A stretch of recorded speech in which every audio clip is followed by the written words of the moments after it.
Kita mulai, kita ada baiknya menyambut dulu nih narasumber kita nih. Selamat siang, Mas Ahwi. Asik. Selamat siang, halo. Oke, selamat siang, Mas. Gimana kabarnya, sehat, Mas? Ya, lancar, lancar, lancar. Jadimu Alham- gimana? Alhamdulillah, pusing dikit. Kalau Lancar nggak lah ya. kalau nggak hidup pusing, kalau nggak kalau hidup juga pusing, sama-sama pusing nih, Mas. Yang sangat pusing itu. Iya, betul. Sebentar, nih saya harus ganti background saya dulu, teman-teman, karena belum terganti ternyata. Sebentar ya. Nah, oke, baik. Siap. Jadi kita hari ini akan mulai webinar nih teman-teman. Kita akan mulai webinar tentang AI in your hands, Anatomy of a Good Prompt gitu. Jadi kita sambut ini dia Mas Ahwi sebagai narasumber kita. Yeay. Makasih, makasih. Jadi Mas Ahwi ini sebelum kita mulai teman-teman, kita akan melihat dulu Mas Ahwi ini siapa sih sebenarnya. Jadi dari CV-nya Mas Ahwi itu seorang spesialis generalis aja.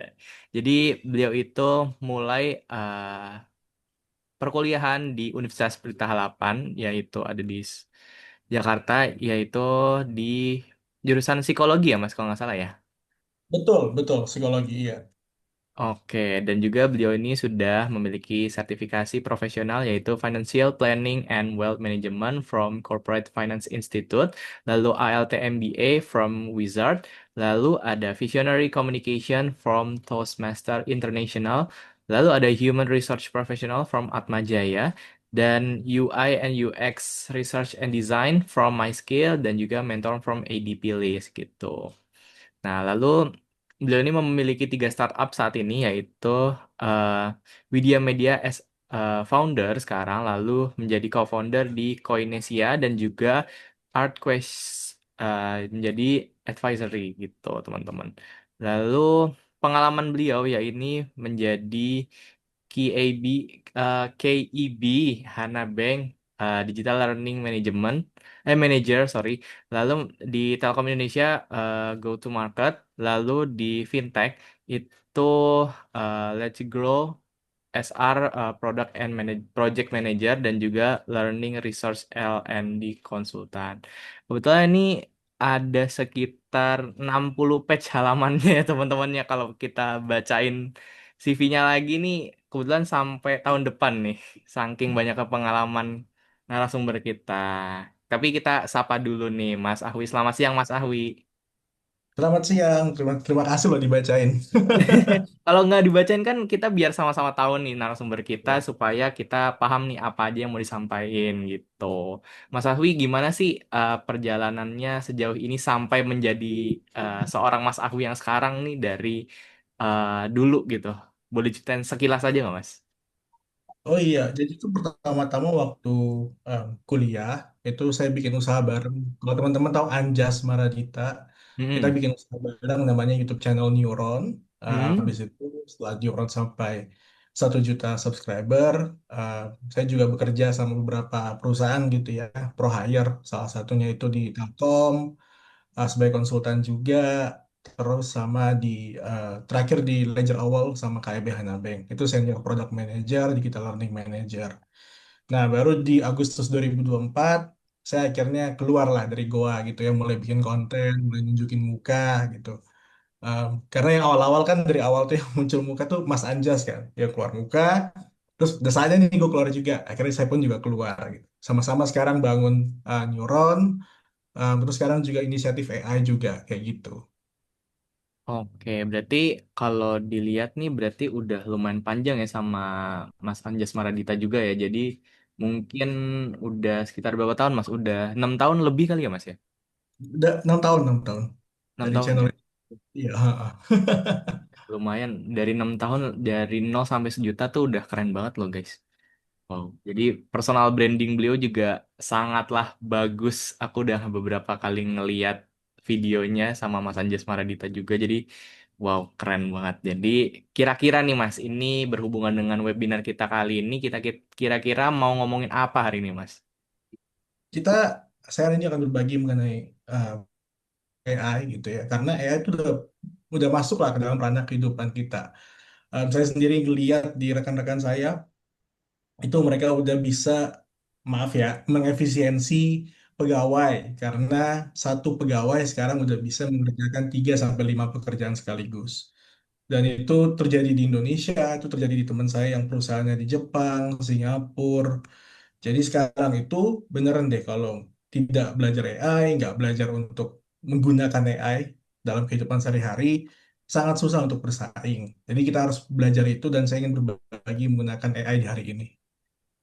Oke, berarti teman-teman Hmm. yang suka pakai ChatGPT, Gemini, hari ini bagus banget untuk join webinar kita kali ini karena ini soal ngebahas AI, gimana caranya kita ngeracik prompt supaya prompt kita lebih baik dan juga supaya hasil dari prompt kita juga lebih bisa diandalkan di dunia pekerjaan. Oke, baik langsung saja Mas. Kita mulai saja webinar kali ini. Silakan waktu dan tempat saya persilahkan. Oke sih, terima kasih. Izin share screen dulu.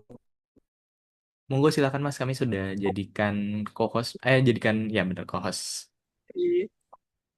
Oke, thank you teman-teman Esa Unggul atas sesi hari ini. Saya harap selama saya berbagi, teman-teman bertanya, baik itu di kolom chat ataupun di akhir nanti ya. Sambil saya ngobrol juga bisa teman-teman tuangin aja pertanyaannya langsung, nanti saya bisa sambil cek juga gitu ya. Jangan takut untuk bertanya, gunakan sebisa mungkin setiap kesempatan untuk bertanya supaya bisa menggunakan ilmu ini di kehidupan sehari-hari atau bahkan ngebagiin ke orang lain lagi. Hari ini kita akan belajar mengenai prompt, karena saya tahu prompt itu simple, sederhana, tapi pada saat kita pakai prompt dan kita mencoba untuk mengarahkan AI, ujung-ujungnya hasil kita itu jelek. Atau kalau teman-teman mungkin pernah coba bikin text to video pakai prompt, ujung-ujungnya hasil videonya itu kayak stock footage, cuma kayak video sederhana yang bisa teman-teman download di YouTube, nggak spesifik gitu. Bahkan mungkin teman-teman di TikTok juga pernah ngeliat Yeti Vlogs, orang hutan gitu ya, Yeti ngevlogging atau kucing ngevlogging. Atau yang saya suka tuh nonton adalah kucing Oyen. Jadi kucing Oyen itu kadang suka eh, mengganggu teman-temannya yang bebek, yang buaya, dan seterusnya. Saya suka nonton-nonton kayak gitu juga ya. Em, jadi itu semua sebenarnya dari prompt.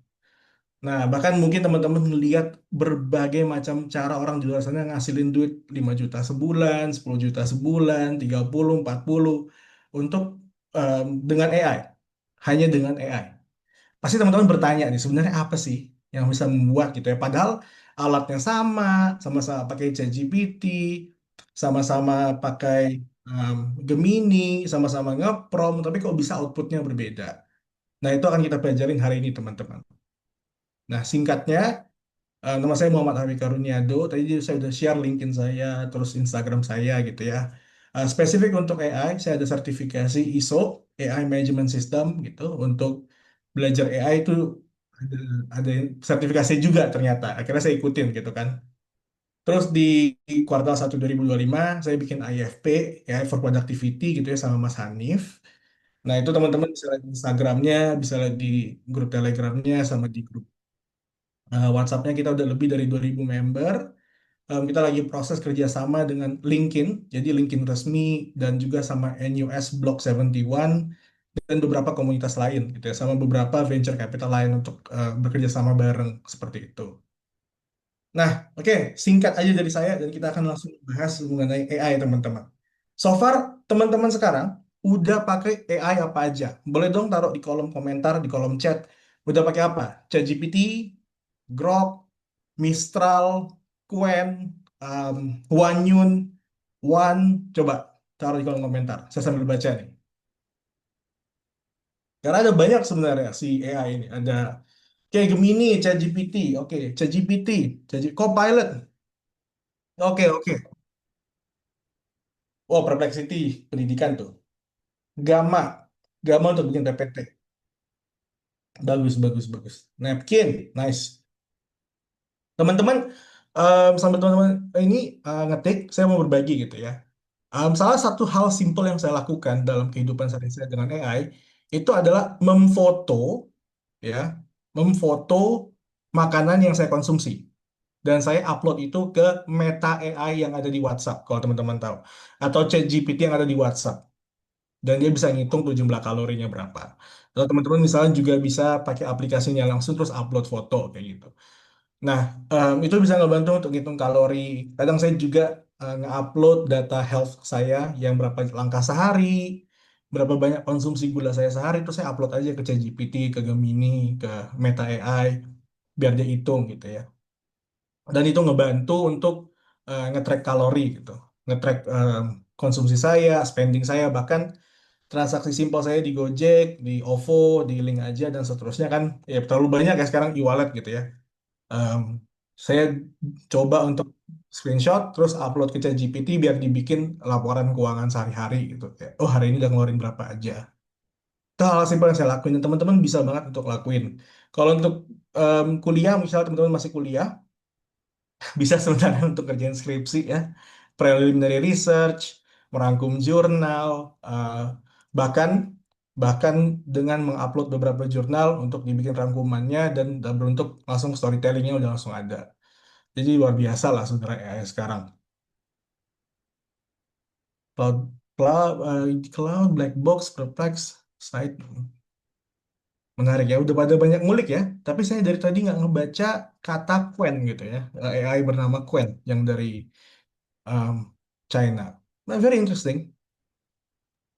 Oke, pertama-tama saya pengen ceritain dulu ya pengalaman AI itu, perkembangannya. AI itu udah bisa membuat video, foto seperti orang sebenarnya. Kalau teman-teman yang di bagian kiri ini lihat, itu adalah orang-orang AI sebenarnya. Itu bukan orang nyata. It's not a real person. It's an AI generated picture. It's fully AI based on prompt.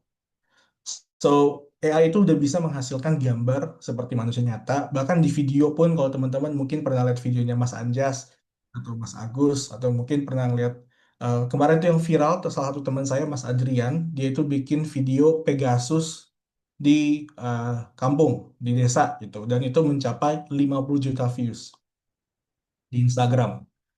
Itu semua pakai AI sebenarnya. Mereka nge-generate pakai AI. Bahkan kalau teman-teman em, menulis ya untuk hal-hal tulisan gitu, kalau teman-teman nanti mau jadi copywriter, search engine optimizer (SEO) ya, SEM, SERP, SARP, itu juga bisa menggunakan AI buat bikin artikel-artikelnya. Yang saya lakukan adalah mengupload banyak data saya ke ChatGPT sehingga dia bisa menulis dengan gaya penulisan yang saya lakukan.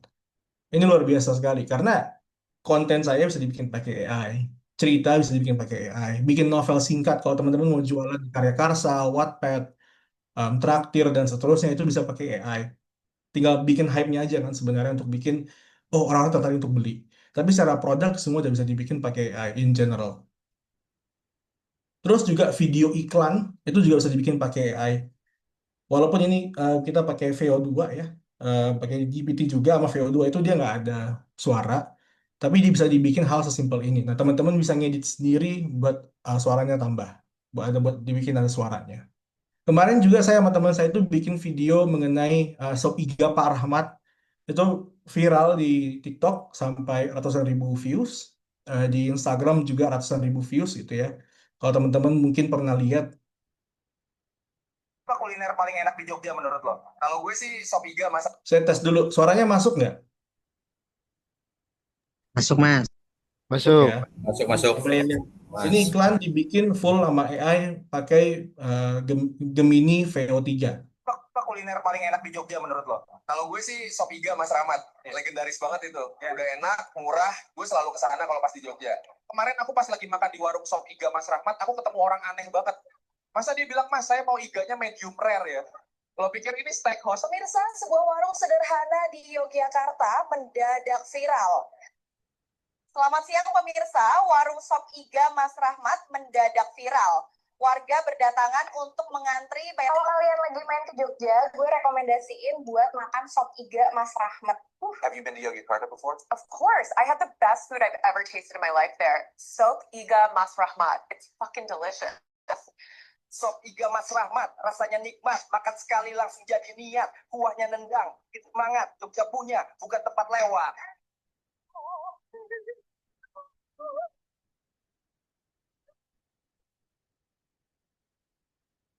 I want to go to 2025 so I can eat Sopiga Mas Rahmat. I can't wait to arrive on planet Earth so I can try Mas Rahmat's rib soup.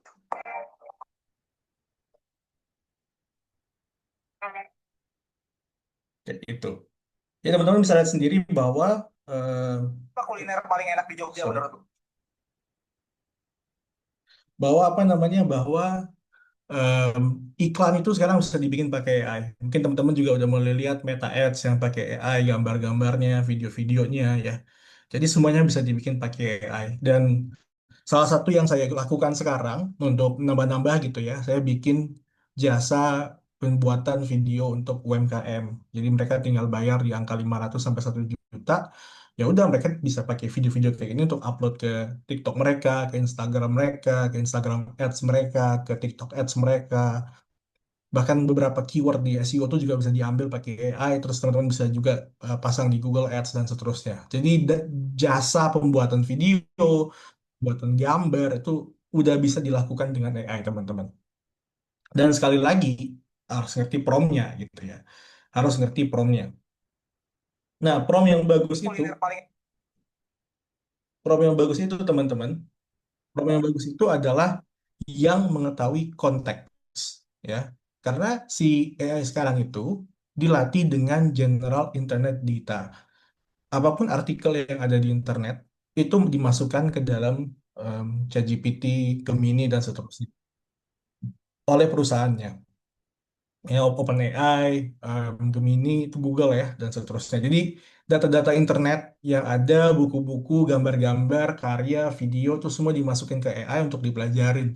Oke, kalau teman-teman sadar di 2-3 bulan yang lalu itu ada polemik di mana para artis, para seniman itu sebel ya. Kok gambar Ghibli bisa dibikin, kok gambar animasi kartun bisa dibikin dengan gampang. Kok semua orang seperti melanggar copyright ya, hak kekayaan intelektual gitu.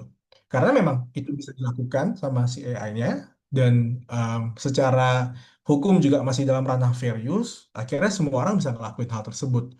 Tapi sayangnya kalau kita mau bikin itu jadi super contextualize, itu rada susah. Nah, itu butuh prompt-nya, itu butuh pengarahan yang tepat. Kalau teman-teman punya bisnis, si AI ini kan nggak paham sebenarnya what is your product, what is your services, jasa kamu apa, produk kamu apa, bentuk customer kamu gimana, what is your brand voice, apa yang pengen disampaikan kepada em, penonton, konsumen gitu ya. Si AI ini harus mengerti itu semua. Jadi kalau kita tidak memberikan konteks itu seperti kita meminta arsitek untuk ngebangun sesuatu, tapi nggak diberitahukan budgetnya berapa, locationnya di mana, sampai preferensi gayanya atau seninya seperti apa. So you need to put a lot of context ke dalam AI-nya. Oke, dan konteks itu adalah dengan membuat konteks profile. Kalau teman-teman tahu, waktu saya menjalankan kuliah S1 psikologi, itu di Pelita Harapan kita hampir setiap minggu membuat refleksi diri. Jadi kita ngebuat refleksi diri mengenai self esteem atau materi psikososial atau materi psikologi faal gitu, apa yang udah dipelajarin, tantangannya gimana. Kalau teman-teman udah pernah kerja di startup atau di tech, mungkin familiar dengan nama Agile Scrum gitu ya, di mana kita melakukan review per 2 minggu, per 3 minggu. Sama, waktu saya ngelakuin jurusan psikologi, saya lakuin itu hampir setiap minggu dengan dosen. Akhirnya, semua data itu tentu saya tidak membuang data kuliah saya ya, teman-teman. Dari semester 1 sampai kelar skripsi, semua itu dari tugas, PPT, semua saya simpan di Google Drive dengan rapi. Karena biayanya mahal ya, kuliah itu mahal. Nah, saya simpan di Google Drive dengan rapi, terus saya upload ke ChatGPT data-datanya. Saya minta dia mempelajari siapa itu Muhammad Ahwi Karunia itu. Apa aja tantangan yang dihadapin sama dia? Apa aja kesulitan hidup yang dihadapin? Kalau teman-teman pernah kepikiran PDKT gue sama seorang perempuan atau seorang laki-laki diupload ke ChatGPT atau enggak? Saya dengan persetujuan ya, dengan persetujuan antara mantan atau PDKT, saya upload semua chatnya ke ChatGPT untuk ngeliat nih em, apa namanya eh, psikinya, analisis psikinya, gimana saya bercerita, membalas chat, membalas sebuah WhatsApp, membalas sebuah email, itu saya taruh semuanya ke ChatGPT. Bahkan waktu itu saya pernah nanya gitu ya, ChatGPT bareng gitu sama si pasangan gitu ya. Dari tulisan chat yang ada di WhatsApp, siapa yang lebih cinta siapa gitu. Jadi si ChatGPT bisa menganalisis nih kata-kata kunci, kata-kata utama yang menyatakan rasa cinta. Dan si ChatGPT menjawab, ternyata yang lebih sayang adalah si A gitu atau si B. Jadi teman-teman bisa ngelakuin analisis seperti itu ya dengan ChatGPT. Nah, intinya teman-teman itu membuat profil sehingga pada saat si ChatGPT mencoba untuk mengikuti prompt teman-teman, itu bisa diikuti. Kalau teman-teman waktu proses mencari kuliah itu ada penulisan esai atau teman-teman nyari beasiswa gitu, misalnya seperti LPDP, AS, DAAD, eh, NUS Singa, Chevening gitu-gitu kan ada esai-esainya kan. Atau teman-teman di tugas kuliah gitu ada esai-esainya. Nah, esai-esai itu teman-teman taruh ke ChatGPT. Biar dia memahami konteks kamu siapa, profil kamu gimana ya, dan lakukan itu setiap hari gitu ya. Eh, dengan cara sering ngobrol sama si ChatGPT-nya. Saya juga ngupload resume saya, portofolio saya, LinkedIn saya upload ke dalam PDF gitu.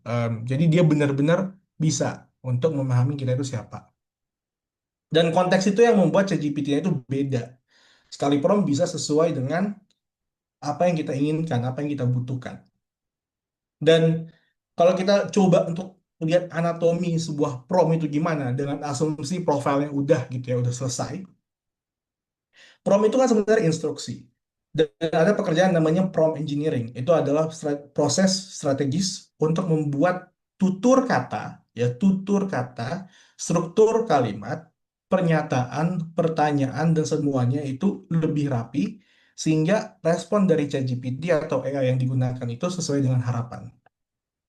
Makanya teman-teman harus banyak memiliki kosakata pada saat membuat sebuah instruksi kepada si ChatGPT-nya, kepada si AI-nya gitu ya. Dan elemen pertama itu adalah strategic. Having a very clear objective. Lu tuh maunya apa sih? Kalau lu nggak tahu maunya apa, ya gimana ChatGPT mau tahu lu maunya apa? You know exactly what you want.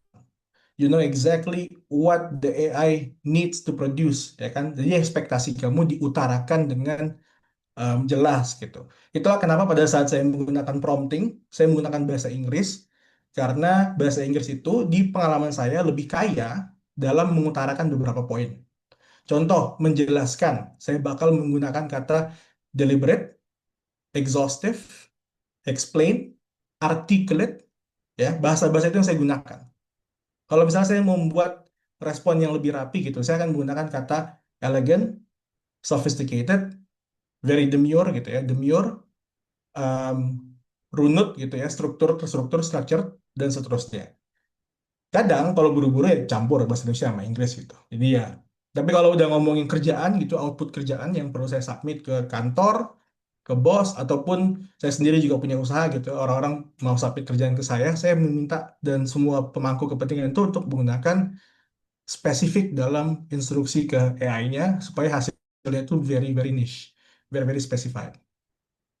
Berikutnya adalah refine, understanding the tools. Kalau teman-teman misalnya mau membuat grafik gitu ya, lebih baik ke cloud. Kalau teman-teman mau bikin very deep research of analysis, itu pergi ke Gemini Pro atau Gemini 2,5 yang Pro. Teman-teman yang free trial juga bisa kok. Kalau teman-teman mau academic research, lebih baik ke Perplexity dan seterusnya. So, nggak semua AI itu fungsinya sama, tapi outputnya itu bisa mirip.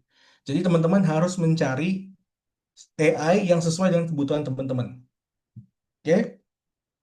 Dan pahamilah bahwa kalau teman-teman tadi ya nggak jelas maunya apa, tutur katanya nggak benar, struktur katanya nggak tepat. Misal teman-teman bikin prompt nih, nggak tahu induksi, deduksi, dan seterusnya, em, bakal hasilnya tuh bakal halusinasi gitu ya. Si AI ini tuh bakal menjawab sesuka jidatnya aja. Ya, jadi salah satu yang saya pelajarin juga pada saat belajar prompting itu adalah saya mempelajari bahasa Indonesia balik lagi ke zaman SD gitu ya. Ada mejas metafora, terus alegori, hiperbola, independent clause, dependent clause, itu adalah hal yang saya pelajarin ulang supaya instruksi saya kepada AI-nya itu tepat. Terakhir adalah instruktif. Jadi kalau misalnya pekerjaannya itu kompleks, misalnya teman-teman bikin report ke atasan atau bikin report ke kampus, budgeting untuk acara kampus dan seterusnya, itu harus pahamin bahwa AI-nya itu nggak bisa one shot prompt. Bakal ada sequence, ada prompt 1, harus ada prompt 2, ada prompt 3, prompt 4, kayak gitu. Nah kita lihat aja prompt case-nya. Saya mau cepat kaya, kasih tahu jalannya. If you ask this question ke AI-nya, saya mau cepat kaya, kasih tahu jalannya. Yang keluar adalah simple article atau listicle, ya, daftar apa yang bisa dilakukan oleh semua umat manusia untuk menghasilkan duit. And it's not very helpful, nggak sesuai dengan konteksnya kita. Nah, prompt yang biasa saya gunakan itu model-model seperti yang di kanan. Berdasarkan resume dan portofolio yang diupload gitu, yang dilampirkan, apa aja produk atau jasa yang bisa saya jual. Konteks tambahannya apa? Saya hanya memiliki waktu luang sekitar 3 jam per hari pada hari kerja. Dan 2 jam per hari pada Sabtu Minggu gitu ya. Karena mau main. Target awalnya itu menghasilkan 1 juta per bulan. Berikan 3 alternatif ide yang paling praktis sesuai dengan pengalaman, keahlian, latar belakang, konteks waktu. Sertakan juga penjelasannya. Nah, dengan gitu kita ada action steps-nya. Kalau teman-teman pernah mendengar konsultan seperti KPMG, EY, Deloitte, kalau Big Three itu ada MBB, ya, McKinsey, Bain, BCG, um, Edelman, kalau yang di PR, all of those companies itu dibayar mahal untuk menghasilkan actionable steps. Apa aja sih yang harus dilakukan sebuah perusahaan untuk profit, untuk stabil, untuk kuat. Sama, kalau kita mau menggunakan ChatGPT, kita harus minta dia bikin actionable steps. Tolong berikan 3 alternatif, 5 alternatif yang bisa dilakukan, yang bisa dikembangkan. Tapi untuk bisa membuat alternatif itu, ya harus tahu konteksnya. Makanya tadi ada profiling, ada konteks, dan memang itu instruktif ya. Berarti pada saat udah satu keluar, kita harus bertanya lagi dan bertanya lagi. Oke? Contohnya juga untuk mencari ide konten. Kalau teman-teman pengen jadi social media spesialis, nggak bisa cuma bilang, tolong cari ide topik konten mengenai AI sekarang. It's very bland. It's not suited even to your company gitu ya. Kalau teman-teman mau bikin bisnis makanan, atau teman-teman mau bikin bisnis jual jasa eh, review CV, kan nggak mungkin dong kontennya itu sembarangan. Kan perlu sesuai dengan niche-nya, perlu sesuai dengan temanya, perlu sesuai dengan topiknya. Nggak mungkin banget kan kalau teman ngebahas yang aneh-aneh gitu. Nggak mungkin. Jadi harus very spesifik. Itulah kenapa di prom kedua saya tunjukin pembacanya siapa, penontonnya siapa, usia berapa, em, mereka itu latar belakangnya gimana. Kalau teman-teman mungkin ada yang prodi manajemen juga tahu pasti ada namanya socioeconomic status, ada SIS, ada purchasing power parity dan seterusnya. Jadi itu harus diinformasikan dengan jelas dan lugas kepada ChatGPT-nya. Sama kalau teman-teman nanti punya karyawan gitu ya. Saya kebetulan punya, kan nggak mungkin dong saya bilang sama dia, bikinin ini dong.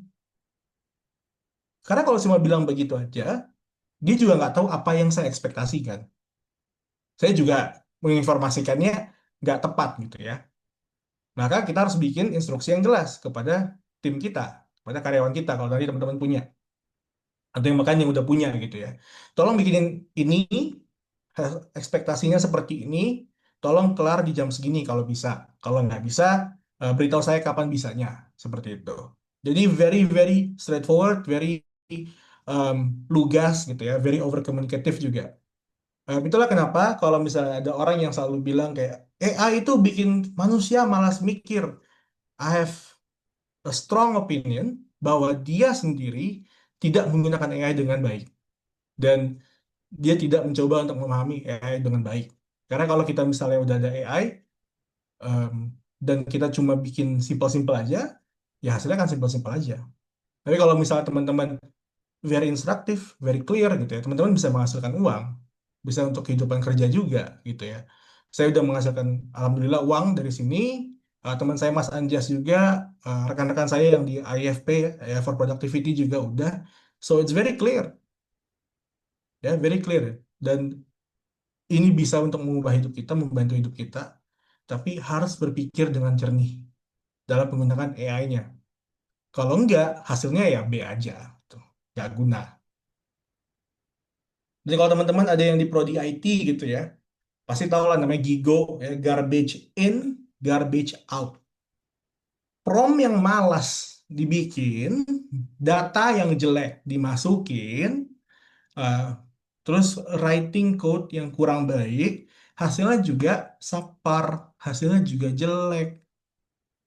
Kalau misalnya teman-teman jadi social media spesialis dan megang Meta Ads gitu ya, dikasih budget 100.000 sehari untuk pasang iklan di Google atau di Facebook atau di TikTok gitu, terus teman-teman cuma ngelihat, oke, spendingnya 100.000, yang nonton videonya 200.000 gitu. Tapi nggak coba nganalisis kenapa sih yang orang ini nonton, terus nonton ini sampai detik berapa sih? Kalau teman-teman yang udah dimasuk di social media spesialis itu pasti tahu lah. Ada namanya watch time, ada namanya retention rate. Dari 100 orang yang nonton sebuah video, sampai berapa banyak yang nonton sampai habis. Kalau teman-teman bilang nih, laporan ke bos, gue udah keluarin budget 100.000 sehari. Yang nonton 200.000, wih keren, keren. Terus bosnya tanya, salesnya berapa? Yang nonton sampai habis berapa banyak? Kenapa bisa konten ini rame penontonnya dan kenapa konten yang satu lagi padahal budgetnya sama tapi tidak rame penontonnya? Dan karena teman-teman cuma bilang bahwa penontonnya 100.000, 200.000 gitu, nggak mencoba untuk mengkaji lebih dalam, diurai secara lebih dalam, ya siap-siap kena semprot gitu sama si bosnya. Nggak mungkin enggak. Jadi garbage in, garbage out. Cannot do a bad prompt. Cannot do a lazy prompt. Cannot. Ya, every work, every task itu harus diberikan yang terbaik gitu. Bahkan sesimpel instruksi juga. Saya ambil contoh yang lain lagi. Kalau teman-teman misalnya eh, menggunakan Gojek atau Grab atau misalnya Uber yang di luar negeri ya, atau teman-teman di luar pernah pengalaman di luar negeri juga Deliveroo dan seterusnya, em, dan teman-teman pesen driver, pesen taksi, tapi teman-teman nggak memberitahu sekarang lagi di mana, atau teman-teman nggak memberitahu tujuannya kemana. Bayangin teman-teman naik taksi, Bluebird gitu, terus teman-teman bilang, bawa saya ke tempat yang lebih baik. Itu seperti ke ChatGPT dan bilang, tolong tulis yang lebih baik dong, tolong tulis yang lebih bagus dong. Kunaon, kumaha, gimana coba untuk memuaskan ekspektasi itu? Gimana cara untuk mendapatkan hasil yang diinginkan? Driver taksinya pasti pusing. ChatGPT-nya juga, ya udahlah, dijawab aja gitu secara halusinatif juga nggak masalah. Dia juga nggak tahu kok apa yang dia mau. Dan pada saat bikin report gitu ya, bikin laporan, mau itu ke investor, pemangku kepentingan, ke bisnis partner, ya, semuanya gitu ya. Itu butuh report yang jelas. Dan ini nggak cuma untuk bisnis-bisnis yang keren atau bisnis-bisnis yang besar. Teman-teman jualan warung aja deh. Pecel lele, warteg bahari misalnya. Terus teman-teman tidak mendata stok tahu, stok es teh, stok es, stok gelas, stok piring, sendok, apalagi ayam. Terus tiba-tiba di hari berikutnya mau jualan, stok ayamnya nggak ada. Apa yang mau dimasak? Apa yang mau diproses? Apa yang mau dijual? Nggak bisa. Jadi ya harus tahu apa sih yang kamu inginkan, apa sih targetnya, apa sih tujuannya, itu harus tahu. Oke? Sama kayak misalnya ngelakuin meta ads, what kind of creative, objective that you want to aim. Kalau lu bikin artikel, what kind of message you want to read, the reader to get.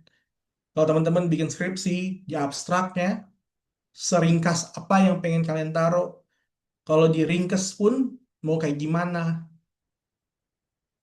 seberapa jauh gitu ya pembahasan di bagian bab 4 itu dirangkum untuk untuk abstraknya dan seterusnya.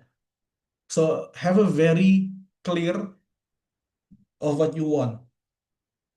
Kalau nggak ya susah. Ya. Yang prinsip kedua adalah refine, understanding the tool. Ya, karena ChatGPT itu maupun AI yang lain itu bisa menjawab seenak jidat gitu. Apa aja dijawab sama dia. When a large language models like ChatGPT doesn't have the right information, they can create things on the spot that sound correct, ya, but are actually wrong or made up. Kalau teman-teman Ini ada istilah di consulting ya, manajemen consulting terutama ya, ada istilahnya PUMA, pull out of my, itu tau lah apa. Jadi mereka itu ngebuat pernyataan ngada-ngada gitu, dan ChatGPT bisa ngelakuin hal yang sama. Ada istilah ilmiahnya sebut hallucination. Itu terjadi karena dia tidak tahu konteksnya apa, jadi dia mencoba untuk mengisi kejanggalan tersebut.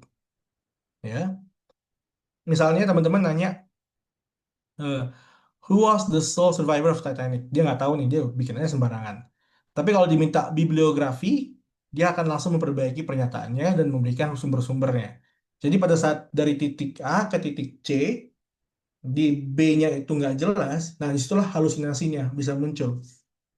Teman-teman harus bikin sequence yang jelas. Kalau teman-teman di dunia animasi gitu ya, karena kan saya juga di dunia animasi ya, sama Mas Anjas gitu, kita ngebangun neuron, itu ada namanya dari naskah, ada terus menghasilkan namanya animation notes, habis itu berubah menjadi namanya storyboard.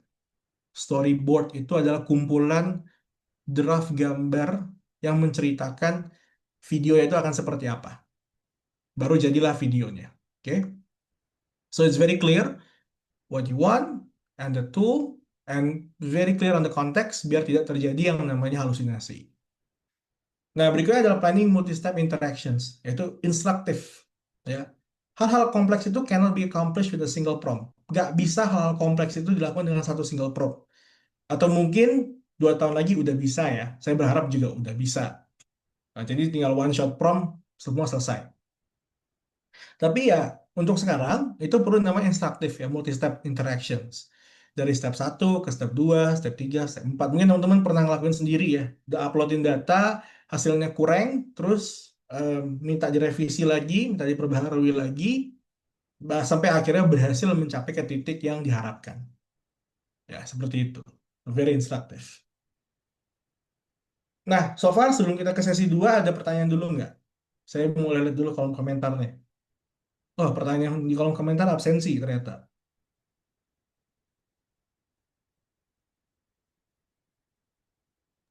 Boleh teman-teman yang mau bertanya nih soal AI yang sudah dijelaskan tadi lumayan relate ya, apalagi buat teman-teman yang ngerjain skripsi. Nah, itu ya teman-teman, untuk prompting itu sangat penting karena kalau apa kalau kita halusinasi gitu itu bakal susah nih.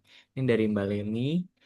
Saya mau tanya bagaimana security informasi yang kita dimasukkan di AI. Gimana tuh Mas? Oke, ini menarik. Em, Keamanan. Keamanan data di AI itu, pertama dari perspektif perorangan dan perorangan kita sendiri ke perusahaan AI-nya ya. Data yang kita taruh ke AI-nya dijaga dan dipegang oleh si AI-nya. Si OpenAI, si Qwen, si DeepSeek, si Huanyun, Wan, dan seterusnya. Mereka yang megang datanya. Kalau mereka kena hack dan datanya keambil, ya sudah. Itu ya, keambillah data kita juga gitu. Karena kan kita konsumen dari perusahaan tersebut. Ya, kalau misalnya teman-teman konteksnya ini adalah perorangan ke perseroan atau PT, ada namanya perlindungan data gitu ya. Nah, data itu, beberapa perusahaan itu sangat privy terhadap detail-detail perusahaan ditaruh ke dalam AI. Jadi biasanya AI-nya itu antara yang account sharing resmi dari perusahaannya supaya datanya itu berhenti di entah di server pribadinya perusahaan atau di server khusus si OpenAI, tapi cuma bisa diakses oleh perusahaannya. Itu tergantung negosiasi mereka lah. Itu datanya bisa dihapus. Kalau space konteks lain juga, misalnya teman-teman ngechat di bagian kanan atas tuh ada namanya temporary chat. Jadi chatnya itu datanya nggak bakal disimpan sama si AI-nya.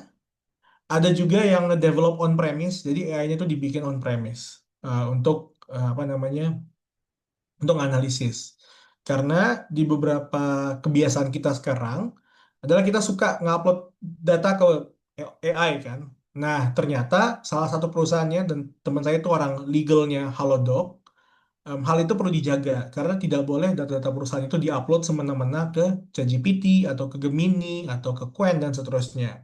Nah, proses uploadnya, proses analisisnya itu butuh tim legal untuk ngeliatin perlindungan datanya sejauh mana. Namun biasanya yang dilakukan adalah bikin setup server on premise. Nah, terakhir, kalau teman-teman takut dengan kalau ngomongin data gitu ya, takut dengan data gue bakal dipakai nih sama OpenAI, sama Gemini, harusnya teman-teman lebih takut dengan penggunaan TikTok. Karena TikTok itu penggunaan pengambilan datanya itu luar biasa. Kalau teman-teman pernah baca terms and conditions TikTok dan CapCut, everything that you do on your phone practically diambil sama mereka. Makanya si TikTok itu pernah di-ban dan dicoba untuk di-ban sama Amerika Serikat ya karena pengambilan datanya luar biasa kan. Ah, jadi kalau kalau misalnya konteksnya tadi ketakutan data kita diambil sama OpenAI, sama Google, sama Gemini, menurut saya kalau teman-teman masih pakai TikTok dan tiba-tiba bilang, aduh takut deh data gue diambil sama OpenAI, itu logical fallacy, itu ilogika. Karena teman-teman ngasih data ke TikTok juga. What's so different with OpenAI? Tapi kalau udah ngomongin perseroan sama perorangan, ada policy-nya dari si OpenAI, nah itu bisa diomongin. Kalau sampai ke legal, lebih baik ngomong sama PDP langsung ya, legal PDP langsung kayak gitu. Mudah-mudahan menjawab. Oke, baik. Jadi buat teman-teman nih yang tiba-tiba kepikiran sesuatu terus ada di FYP-nya itu berarti tandanya TikTok udah ngambil data kita ya, Mas ya? Betul. Di TikTok tuh ngambil dari geolocation, voice, account, keylog, cara kita nge-tap itu semua diambil semua TikTok. So it's very scary. Oke, berarti semisal nih Kak, ini berhubungan juga nih sama TikTok. TikTok juga ini nggak sih Kak, untuk akses kamera ataupun mikrofon kan yang kita tahu cuman just ketika kita mau ambil konten di TikTok gitu. Apakah ada suatu saat ketika TikTok itu bakal ngambil sebuah gambar di mana itu bukan kita yang apa akses gitu Kak? Ya, it might happen karena hal seperti itu pernah terjadi juga sama si Apple. Jadi Apple tuh pernah kena sue sama courtroomnya Amerika untuk biometrik. Jadi kalau kita punya iPhone kan kita bisa nge-unlock with our own face kan. Nah pertanyaannya sekarang, berarti kan kamera HP Apple, iPhone itu aktif 24 jam dong. Kita buka langsung ke unlock gitu kan. So yes, in this day of age, privacy is no more. I'm very sorry to say this, privacy is no more. Jadi kalau misalnya kita udah pakai teknologi, apalagi kalau teman-teman udah di atas 5 tahun pakai Google gitu ya, pakai Gemini lah, apa pakai Gmail gitu ya, it knows kalian sign up kemana, kalian ngegunain apa. Makanya di dunia geopolitik itu sekarang kiblatnya cuma ada dua, antara Amerika atau China. Dua-duanya punya data kita, punya data seluruh orang di muka bumi ini. Karena siapa sih nggak pakai Google, siapa sih nggak pakai TikTok gitu kan? So it's their own political play lah. Untuk kita sendiri nggak terlalu masalah juga karena kita dijaga kan sama pemerintah kita, pemerintah mereka, dan so far mereka belum sampai seburuk itu untuk ngelakuinnya. Kalau buruk sih bisa di-ban sih, betul ya? Oke, baik. Jadi mungkin teman-teman tipsnya bawa itu ya, plester kemana-mana. Jadi kameranya ditutup buat privacy gitu. Jadi kalau ada butuhnya baru dibuka ya. Gitu. Oke. Nah ini ada juga nih dari Mas Reza. Mas Reza bilang kalau LinkedIn data aman nggak? LinkedIn itu sebenarnya kan anak perusahaannya Microsoft kan, dibeli sama Microsoft. Terus Microsoft itu yang ngembangin Copilot dengan membeli saham 49% dari OpenAI. Jadi secara security untuk kita pribadi itu aman karena kita semua pakai Microsoft kan, Windows, Office dan seterusnya. Tapi apakah data kita digunakan untuk training AI? Yes, data kita yang di LinkedIn diambil sama si Microsoft untuk nge-training AI-nya mereka. Sama seperti kalau kita punya Twitter atau X, itu ada Grok kan? Nah, data kita juga diambil sama mereka. Kita main Reddit juga, data kita diambil juga sama mereka. So, everything that we do, AI itu sebenarnya mempelajari kita dan menggunakan data kita, kayak gitu. Ya berarti teman-teman hati-hati ya. Nah kembali lagi hati-hati untuk upload data sih teman-teman. Kalau misalkan kita punya data mungkin nggak bisa di-upload sembarangan untuk AI ya. Karena memang baik lagi yang tadi Mas Akwi bilang kita nggak data kita diambil terus-menerus oleh AI untuk menjadikan AI itu sebuah AI yang baik lewat trainingnya itu. Jadi Mm-mm. tetap hati-hati ya teman-teman. Nah ini nggak apa-apa nih Mas. Ini pertanyaannya lumayan banyak nih Mas. Karena kita udah apa sampai sini menarik banget nih Mas. Nggak apa-apa ya saya bacain semuanya kali ya.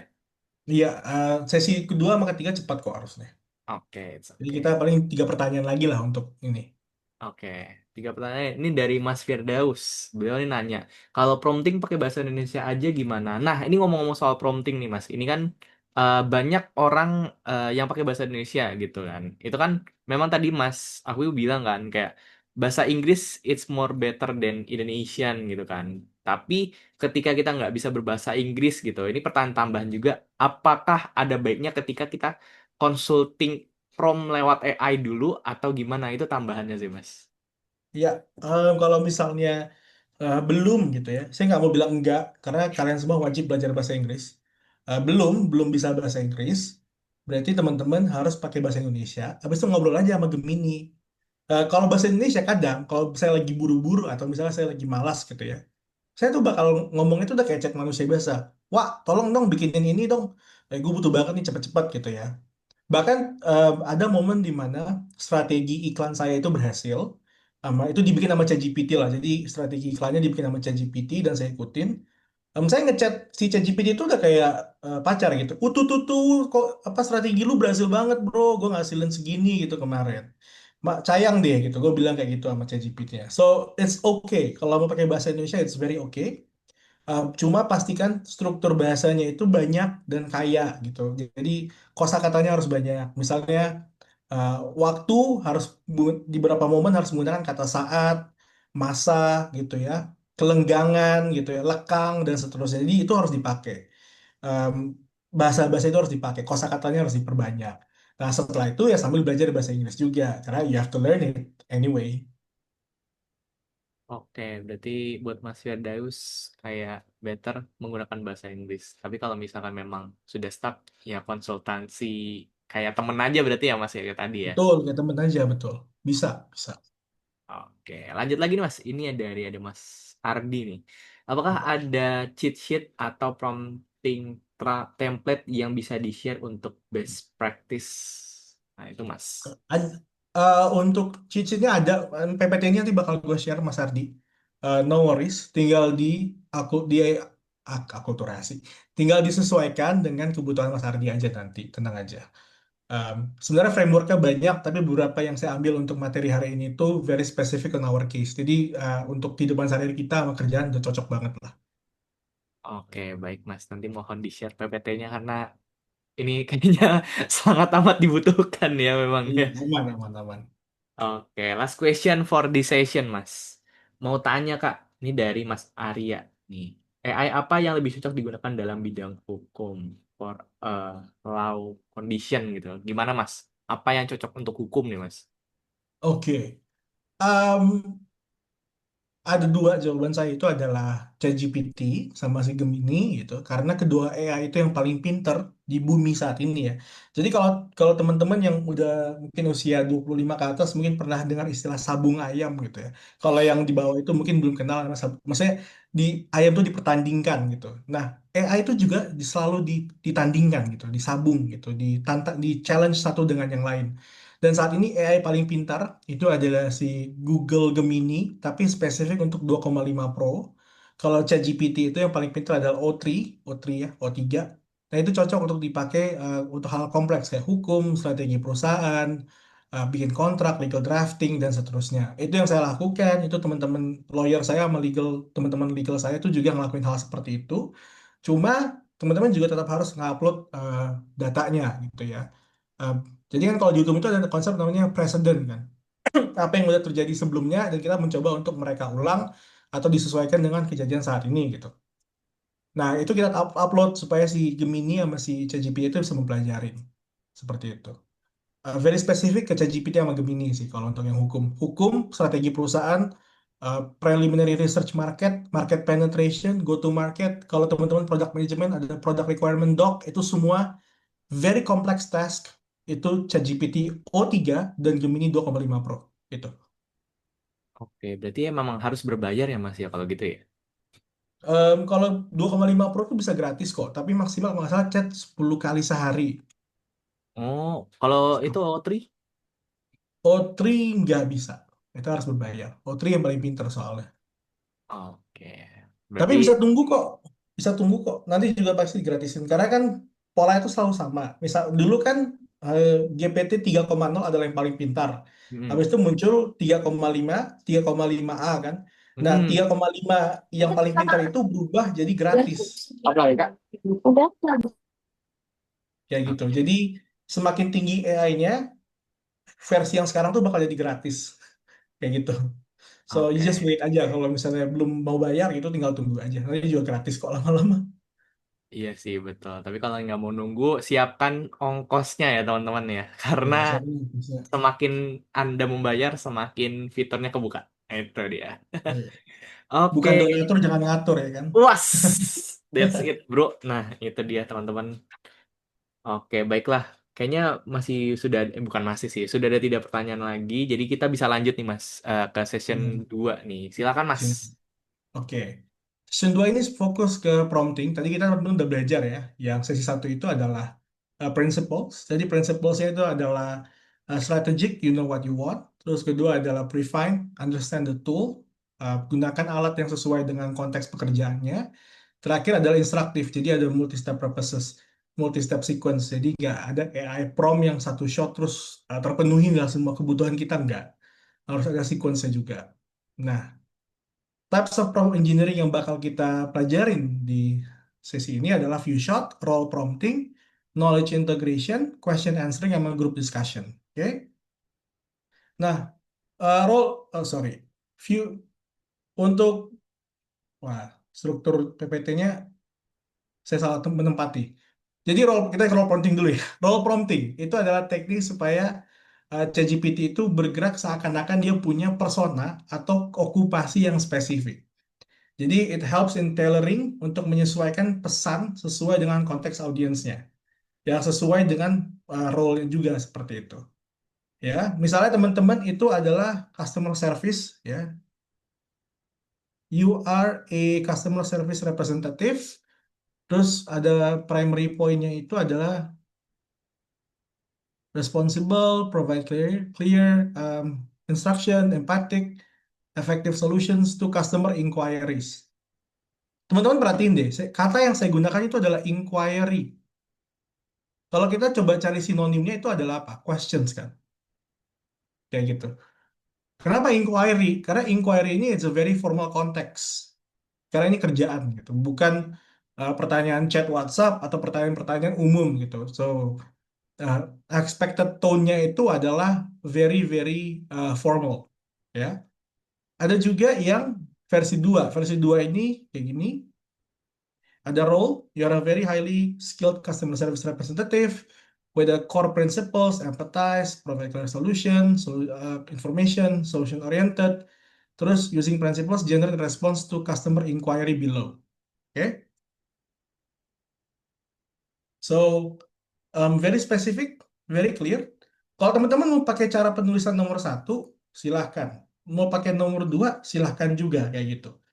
Ini preferensi masing-masing. Kalau teman-teman di dunia coding gitu, programming, kan sebenarnya programming itu bisa dilakukan dengan satu line aja kan. Misalnya line of code eh, satu, duanya panjang, panjang sampai sampai kiamat lawanya panjang kayak terus ke kanan. Terus tiga udah closing. Itu kan bisa juga. Tapi ada juga programmer yang dia line of code-nya itu struktur satu kalimat atau kalimat ke bawah gitu kan. Satu line, dua line, tiga line, empat line, seterusnya. Jadi scroll ke bawah terus. Ada juga yang ke kanan. Em, Makanya kalau teman-teman di dunia programming atau di dunia tech itu dibutuh namanya documentation, dokumen untuk melihat pola pikir si senior engineer-nya, software engineer-nya, dan seterusnya dalam penulisan coding. But both are equally the same purpose untuk menghasilkan sesuatu sesuai dengan perannya, gitu. Role prompting. Oke. So, kalau misalnya teman-teman itu adalah accountant, ya udah, tinggal bikin ini jadi accountant. Kalau teman-teman adalah lawyer, tinggal bikinnya sebagai lawyer. Kalau teman-teman adalah product manager, ya PM, ya sesuai dengan bilang aja you're a PM. What are the principles? Nanti ujung-ujungnya dia bisa menjawab gitu. Kalau teman-teman mau praktek paling simple ya, you are an IELTS teacher. IELTS teacher. Habis itu you give me misalnya 5 steps to learn English every day, kayak gitu lah, sesimpel itu. Nah itu it helps out. Jadi role-nya udah ada di IELTS teacher. Atau teman-teman adalah seorang mahasiswa tingkat akhir gitu ya, skripsi, you are my dosen, nggak apa-apa, bilang aja you are my dosen. I'm going to upload my draft, skripsi draft, and I want you to revise it if necessary, point out the notes if there are any, and then criticize my notes ya, supaya si skripsinya itu bagus, kayak gitu. Atau ada trik juga nih, misalnya ya, you are my dosen, ya kan, you are my dosen, terus cerita lagi, tadi itu, tadi skripsi saya diberikan 5 komen, ya kan, komen 1, 2, 3, seterusnya gitu sampai bawah kan. Terus kalian tuh upload skripsi paling terakhir. Nah, nanti 5 komen ini bisa langsung diintegrasikan ke skripsi yang terakhir ditulis. So you can immediately improve. Jadi kalau dari perspektif saya, teman-teman, di keluarga saya kan ada yang masih mahasiswa. Kalau kalau dia lambat lulus, ya kalau di keluarga saya gitu ya, kalau di keluarga saya ada yang lambat lulus dan ada, itu suka saya cengin gitu loh. Bro, lu udah ada ChatGPT kok lambat kali wa lulusnya gitu loh. Teman saya juga ada udah cuti 2 semester ya kalau nggak salah, 1 atau 2 gitu. Padahal dia karena dia udah kerja ya, dia udah ngerasain duit wajar lah. Tapi dia nggak nyelesain skripsinya. Jadi saya selalu dalam tanda kutip reminder dia gitu. Kan udah ada ChatGPT, Wak. Kelarin lah itu skripsi gitu loh. Belilah Pro gitu dan kelarin lah itu skripsi gitu. It doesn't make sense. Eh, buat buat anak-anak zaman sekarang itu buat skripsinya lama. Unfortunately for me doesn't make sense. Karena dulu di zaman saya 2014 2018 saya untuk mencari jurnal itu harus ke eh, UI gitu, dari Tangerang ke UI. Bolak-balik cari jurnal. Sekarang mah ya di internet ada gitu ya. Oke, few short prompting. Few short prompting ini adalah give examples to show how what you want. Based on this example, the model learns the pattern. Jadi kalau misalnya teman-teman yang saya lakukan itu adalah, kan di kantor, di usaha saya itu, kan kita suka yang namanya pitching kan. Pitching itu kan kita menjual ke klien, ya. Nah, pitching itu kan selalu ada PPT-nya yang kayak gini kan. PPT yang saya bikin untuk saya share ke SAU Unggul, ini PPT, ini deck. Nah, berarti kan ada deck 1, ada deck 2, ada deck 3 gitu kan. Nah, deck 1, deck 2, deck 3 ini saya upload ke ChatGPT, ke GPT, supaya dia bisa menulis yang mirip dengan saya gitu. Bahkan bisa untuk klien-klien, misalnya saya mau pitching ke perusahaan skincare, ke perusahaan resort, ke perhotelan gitu ya, untuk pitching entah endorse, entah bikin jasa apa gitu ya. Nah itu juga ngelakuin seperti ini. Kita upload decknya, ChatGPT bikin, nanti PPT jadi. Cuma kalau untuk desain, saya tuh pribadi nggak pakai Gamma, belum pakai Gamma, walaupun udah ada subscriptionnya, tapi saya nggak pakai. Kenapa? Karena desain saya tuh, saya sukanya seperti ini, ya biru lah ini. Kalau pakai Gamma itu radanya tuh kayak template-ish gitu ya, kayak not not fluent for me untuk pakai juga. Jadi saya masih pakai yang manual, makanya masih ada error-error. Kalau teman-teman sadar tadi ada struktur script PPT-nya yang kebalik kayak gitu. Nah, view shot ini adalah sebenarnya bisa digabungin dengan role juga, dengan role. Ada juga yang langsung seperti ini, langsung ke outcome. Write a persuasive product description for a new smartwatch. Jadi teman-teman tinggal ganti aja. Misalnya ini mau perusahaan X atau perusahaan Y gitu ya. Ini ada target audience juga, very detailed. Nah, yang perlu ditambah di sini adalah sebenarnya upload datanya. Misalnya teman-teman udah ketemu nih tulisan yang teman-teman suka, ya udah upload datanya, masukin juga. Terus tambahin dengan prompt seperti ini, kayak gitu. Kemarin itu saya kerjasama bareng sama Telering, itu salah satu komunitas untuk membantu orang mendapatkan beasiswa LPDP ya secara gratis, ya bukan berbayar tapi secara gratis. Nah, saya membuat custom AI buat mereka. Itu model-modelnya seperti ini. Jadi ada data buku panduan LPDP yang saya upload, terus ada instruksi cuma untuk menarik data dari website resmi LPDP. Habis itu, apapun yang kalian tanya ke AI-nya, itu bakal cuma mengambil data dari LPDP secara resmi. So it's one of the few shot that I did, ya. Jadi lanjut ke bawah, lanjut ke bawah, lanjut ke bawah kayak gitu. Nah, knowledge integration. Teman-teman, kalau ada pertanyaan, ada konfirmasi, klarifikasi, just ask away ya. Um, Knowledge integration ini adalah to incorporate a new facts or to link different ideas. Ya, kalau teman-teman mungkin di dunia skripsi itu ada namanya kerangka pemikiran ya kan, ada variabel satu, ada variabel dua, gitu ya. Ada namanya confounding variable yang tidak masuk dalam variabel satu, variabel dua tapi mempengaruhi. Terus ada namanya H1 sama H0 ya kan. Nah, sama pada saat kita ngelakuin knowledge integration itu ya kita menaruh facts link yang untuk menghubungkan dua ide yang berbeda. Ya, kalau misalnya ini kan contohnya nih di dunia kuliah kan, kuliah. Ya, kalau di dunia kerja itu tuh misalnya gini. em, Meta Ads ya, iklan di IG itu kan di tahun 2025 ada perubahan besar kan. Kalau dulu itu dia pakai manual setting, oke. Habis itu ada ASC gitu ya, automatic campaign ya, saya lupa S-nya apa. Nah, di Meta 2025 ini itu kan ada pengembangan AI, jadi itu ada di mereka pakai yang namanya Grace Hopper. Nah, ya kan Grace Hopper itu supaya si AI-nya itu auto targeting sendiri terhadap iklan kita. Makanya sekarang ada yang pakai ASC Plus. Nah, pada saat saya bikin strategi di kantor, ya tentu si Meta ini harus saya informasikan dong. There is a new update in town gitu ya. Ada namanya ASC Plus, ada Grace Hopper. Jadi apa yang saya lakukan ke ChatGPT? Yang saya lakukan adalah seperti ini. Saya cari best practices, best practices dari Meta yang lama, Meta 2024 dengan best practices Meta 2025. Nah, ini ada perbedaan kan? Nah, itu yang saya hubungin gitu ya. To link different ideas together. That's it. That's it.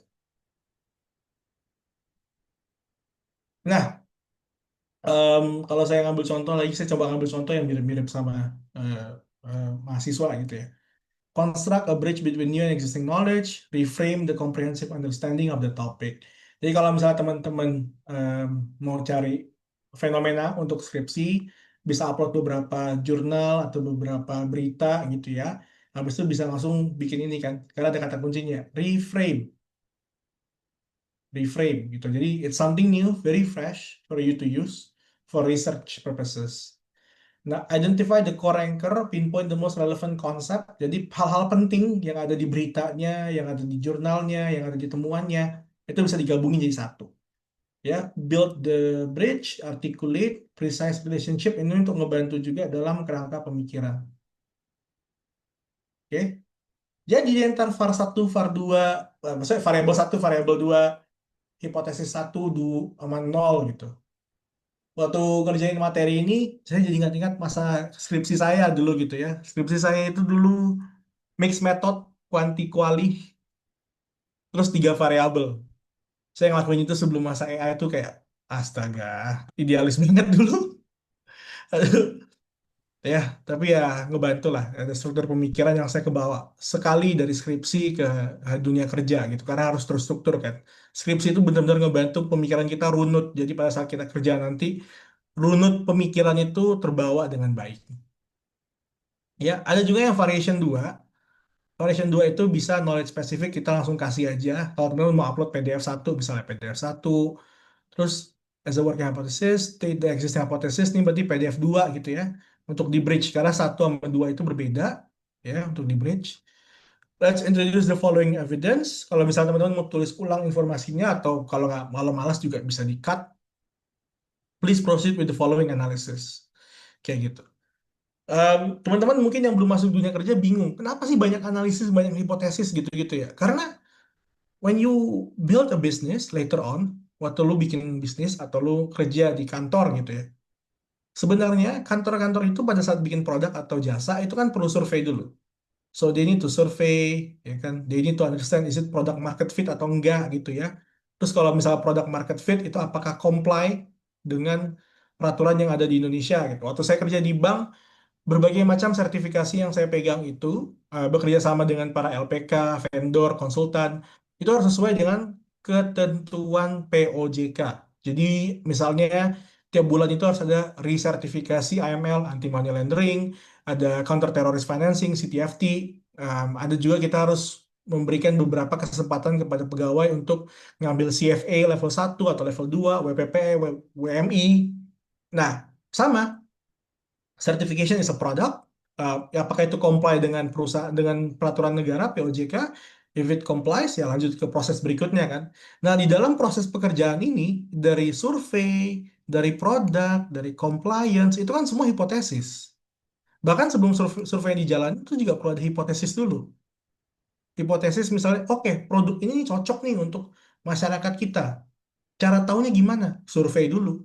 Nah, abis survei, kita coba ngeliat apakah ada produk yang serupa dengan hasil survei kita. Oh, ada nih, ada kompetitor ternyata. Kayak gitu. Nah, kalau ada kompetitor, artinya secara hukum udah comply. Simpelnya gitu, karena udah ada market sebelumnya kan, udah ada si pembuat market. Berarti kan secara compliance sudah oke, berarti marketnya udah ada. Tinggal kita konfirmasi aja apakah itu benar atau enggak. Ya, sesuai nggak sama POJK? Kita tanya sama si pemangku kepentingan, si Pak OJK ini. Baru pada saat udah jadi semuanya, ya kita rilis. Nah, pada saat kita rilis, kita butuh yang namanya marketing kan, marketing promosi. Nah, marketing ini promosi, bikin konten, hire, minta endorse ke influencer, artis, bikin acara event gitu ya, offline, online, dan seterusnya. Dan semua proses ini itu adalah proses dari hipotesis antara pengetahuan satu, pengetahuan dua, pengetahuan tiga, dan seterusnya. Jadi kalau teman-teman yang ngerjain skripsi atau yang udah lulus skripsi gitu ya, understand that working, bekerja itu, sequence pekerjaan itu benar-benar mirip dengan pengerjaan skripsi.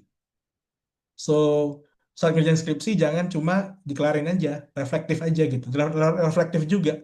Oh, it does help out. It does help you doing your work gitu. So it's not only learning ya, it's not only learning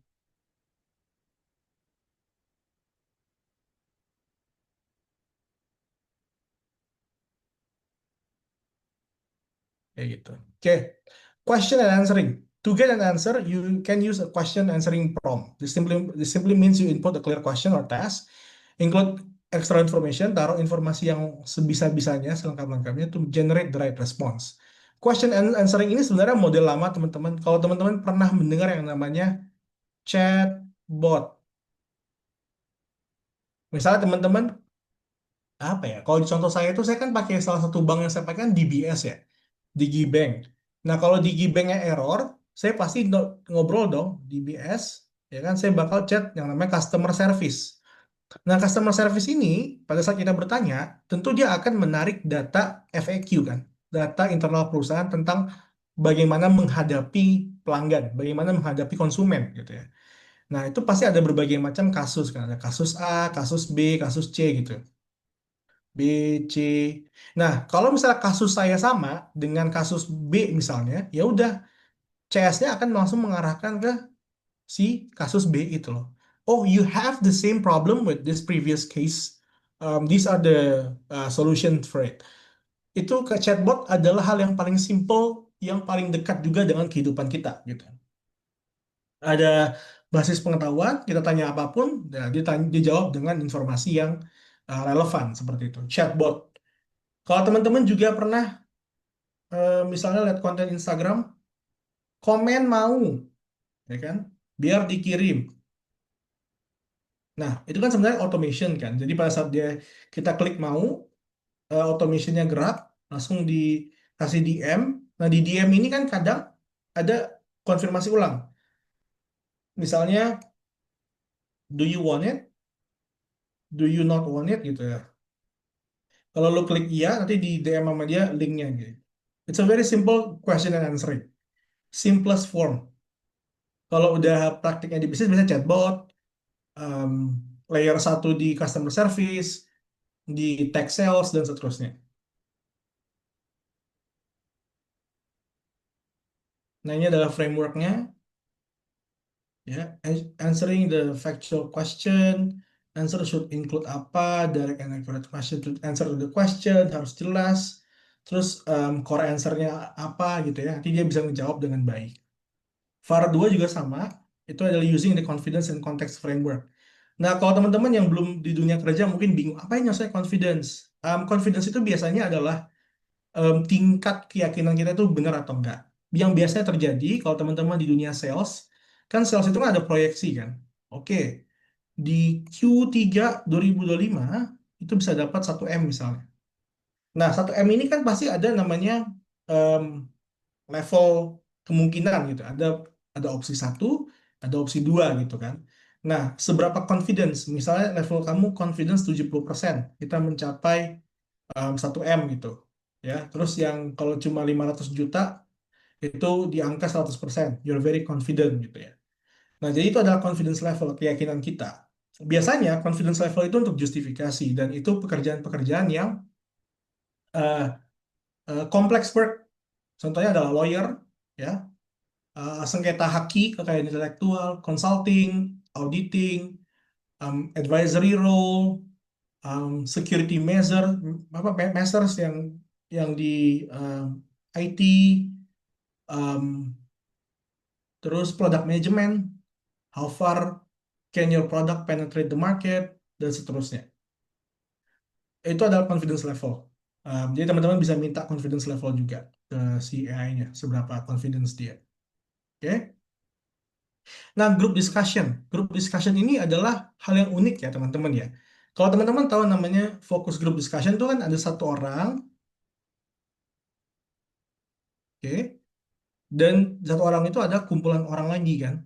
Nah, misalnya kita dikasih satu topik, si A ngomong A, si B ngomong B, si C ngomong C, dan ngomong D gitu ya. Semua orang tuh beda-beda. Tapi setiap perbedaan ini ada perspektif, ya kan? Perspektif. B, C, D. Nah, perspektif ini yang bisa kita tarik. Jadi kalau teman-teman misalnya bertanya sesuatu, teman-teman bisa bikin karakternya yang sangat banyak di ChatGPT supaya dia bisa bikin informasi yang banyak gitu. Tadi saya tunjukin promptnya biar lebih kebayang. Nah, gini. Oke. Um, if you have, this is quite complex. Kalau ada pertanyaan langsung shoot out, no worries ya. Scenario, an Indonesian direct consumer fashion brand, Kain Karya, discovered a significant data breach affecting over 100,000 customers. Jadi datanya itu jebol ya. News has not yet been made public. Jadi nggak semua orang belum jadi informasinya belum diketahui sama khalayak publik ya. Nah, promptnya apa? Simulate an emergency crisis management meeting for the Indonesian brand following a major data breach. Jadi kita ngejelasin ke ChatGPT bahwa ada data breach, ya. Generate a transcript of discussion between the following expert personas. Jadi dalam obrolan kita ke ChatGPT itu seakan-akan ada berbagai macam expert, oke? Nah, expertnya ada siapa aja? Oke, ada CEO Pak Budi, focus on protecting the company's reputation, maintaining customer trust, gitu ya. Em, ini rada sedikit kompleks ya. Jadi setiap pemangku kepentingan itu ada namanya stakeholder interest, kepentingan masing-masing, dan kepentingan itu yang mempengaruhi posisi sebuah pemangku kepentingan. Oke? Head of Public Relations Sari fokus on managing the public narrative. Jadi dia mencoba untuk menjaga narasi publik itu nggak berantakan. Chief of Legal Counsel Lina fokus on legal obligations under Indonesian law atau PDP law, perlindungan data pribadi, potential liability and minimizing legal risk. Oke. Head of IT Agus ya fokus on technical details. Kenapa bisa itu breach terjadi, kenapa bisa kehack dan seterusnya. Jadi kalau teman-teman bikin skenario ini, maka respon ChatGPT itu ada 4. Satu dari Pak Budi, satu dari Sari, satu dari Lina, satu dari Agus. Dan empat ini dengan perspektifnya masing-masing, sesuai dengan perannya masing-masing. Pak Budi adalah CEO, ya. Bu Sari adalah Head of Public Relations, Head of PR. Bu Lina adalah Legal Counsel, ya, Chief Legal Counsel, ya. Uh, terus IT itu adalah Pak Agus. So all four akan memberikan, keempatnya akan memberikan opini mereka, pendapat mereka terhadap konteks yang terjadi, yaitu data breach. Oke, this is quite a complex prompt, but it's very helpful kalau teman-teman mau belajar materi baru atau misalnya ada skenario bisnis yang perlu apa namanya diselesaikan dan butuh banyak teman diskusi. Jadi teman-teman bisa bikin berbagai macam karakter di ChatGPT dan setiap karakter itu punya preferensinya masing-masing, kemampuannya masing-masing, kompetensinya masing-masing, seperti itu. Dan saat udah kelar nanti bakal ada meeting transcript ya, showing how the team debates dan immediate priorities-nya apa. Jadi kita kayak ngumpulin orang-orang hebat satu tempat, habis itu mereka berdebat, hasil tuh keluar tuh hasil konklusinya, kesimpulannya, prioritasnya apa aja. Terus kita bisa bikin immediate point of action based on the discussion, terus draft the official public announcement in both public and bahasa untuk bisa dikirim ke media. But point being, you can make a whole narrative with this. You can make a virtual focus group discussion based on this. I know it's very complex, so I'm just gonna stop here and see the comment section ya untuk yang ini.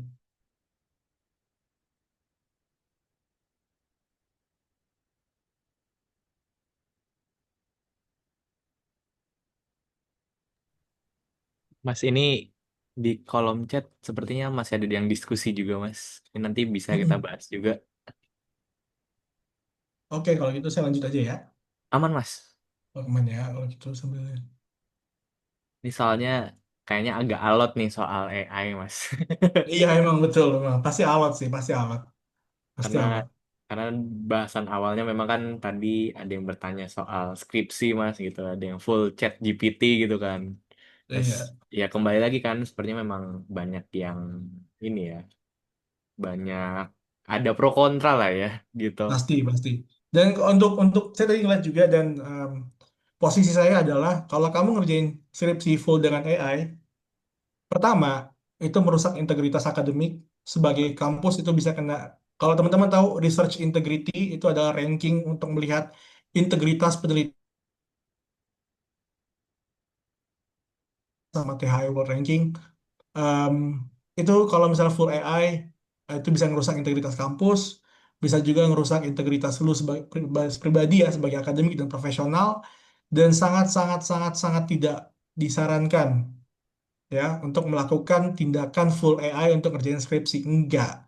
Itu untuk ngebantu dan lo harus parafrase sendiri gitu. Kalau misalnya ketahuan, posisi saya sebagai ini cabut sih. Gelar sarjana, magisternya cabut sih. Kayak gitu ya. Karena nggak boleh gitu, nggak boleh. Itu pas pun kemarin saya juga sempat diskusi mas sama memang ada salah satu nggak wakil rektor di universitas di Jakarta swasta gitu kan. Memang di universitas itu tuh sekarang sudah diterapkan apa namanya kayak surat yang menerangkan bahwa kita pakai chat GPT ataupun AI gitu. Jadi kan memang lebih menjaga integritas akademik kita kan gitu. Jadi memang ada beberapa kampus yang sudah menerapkan gitu. Ya, jadi Betul, mungkin betul. bisa berhati-hati ya teman-teman ya. Karena memang sangat alot. Betul, betul. Em, kalau misalnya memang kesusahan ngerjain skripsi ya take your time ya. Yang penting jangan sampai kena DO.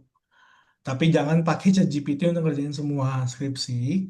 Kasusnya udah banyak di Singapura ada beberapa lulusan NTU, NTU apa NUS ya gue lupa yang dia di kick out gara-gara ketahuan menggunakan AI.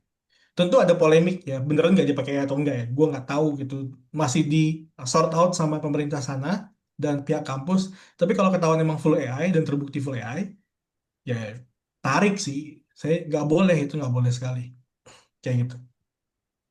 Oke, ingat teman-teman, Oke, tidak boleh full GPT, harus dari kita juga. yes. Oke, Oke, saya lanjut. monggo Mas, dilanjut. Oke. The prom of all prom ini adalah Ultima, ya Ultimate. Kalau teman-teman yang main Dota, eh. mungkin lebih kenal ML kali ya. Jadi ada ulti gitu ya. Nah, ini ulti yang saya bisa pakai, yaitu minta ChatGPT untuk bikin promnya sendiri. Ya, dan sometimes saya ambil contoh bahasa Indonesia gitu ya di sini, emang sengaja. Nih, saya mau belajar mengenai digital marketing dong. Saya mau dibantu diajarin sama ChatGPT, tolong buatin promnya dengan model question and answering. Jadi saya tinggal copy paste aja chat ke baru gitu ya, chat barunya dengan GPT untuk belajar digital marketing. Nah, hasilnya apa ini? Ini hasil, ini prompt yang bisa langsung dipakai. Kayak gitu. Kata kuncinya adalah teman-teman tahu model model promptnya seperti apa. Misalnya question answering, knowledge integration, sequential prompting. Ada sebenarnya banyak ya. Kalau teman-teman buka dari IBM, guideline IBM, Gemini, Google, ada framework TARF, SARF, gitu-gitu banyak lah. Yang penting tahu kata kuncinya, nanti ChatGPT bisa bikin si promptnya seperti itu. In order to get the most of AI prompts, you need to understand the principle and then ask ChatGPT to make it. Bertanya. Yang penting kamu tuh tahu prinsipalnya, arahnya kemana, gunakan ChatGPT untuk bikin promptnya, nanti use the prompt generated by ChatGPT. Kayak gitu. Oke. You can ask the AI to make the prompt, copy paste it to another AI or another chat supaya hasilnya itu clear ya.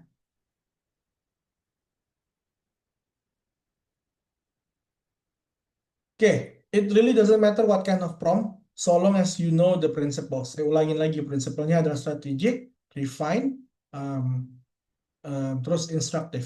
Oke, have a clear objective. You know exactly what you want. You understand the context supaya AI-nya itu nggak asal halusinasi. Terus kalau misalnya itu complex task, ya, jangan pakai single prompt, ya. Harus pakai yang sequential atau yang berlanjut gitu ya. Tadi yang belajar ada banyak kan, ada role, knowledge integration, question answering, role play, sampai ke group discussion. Oke?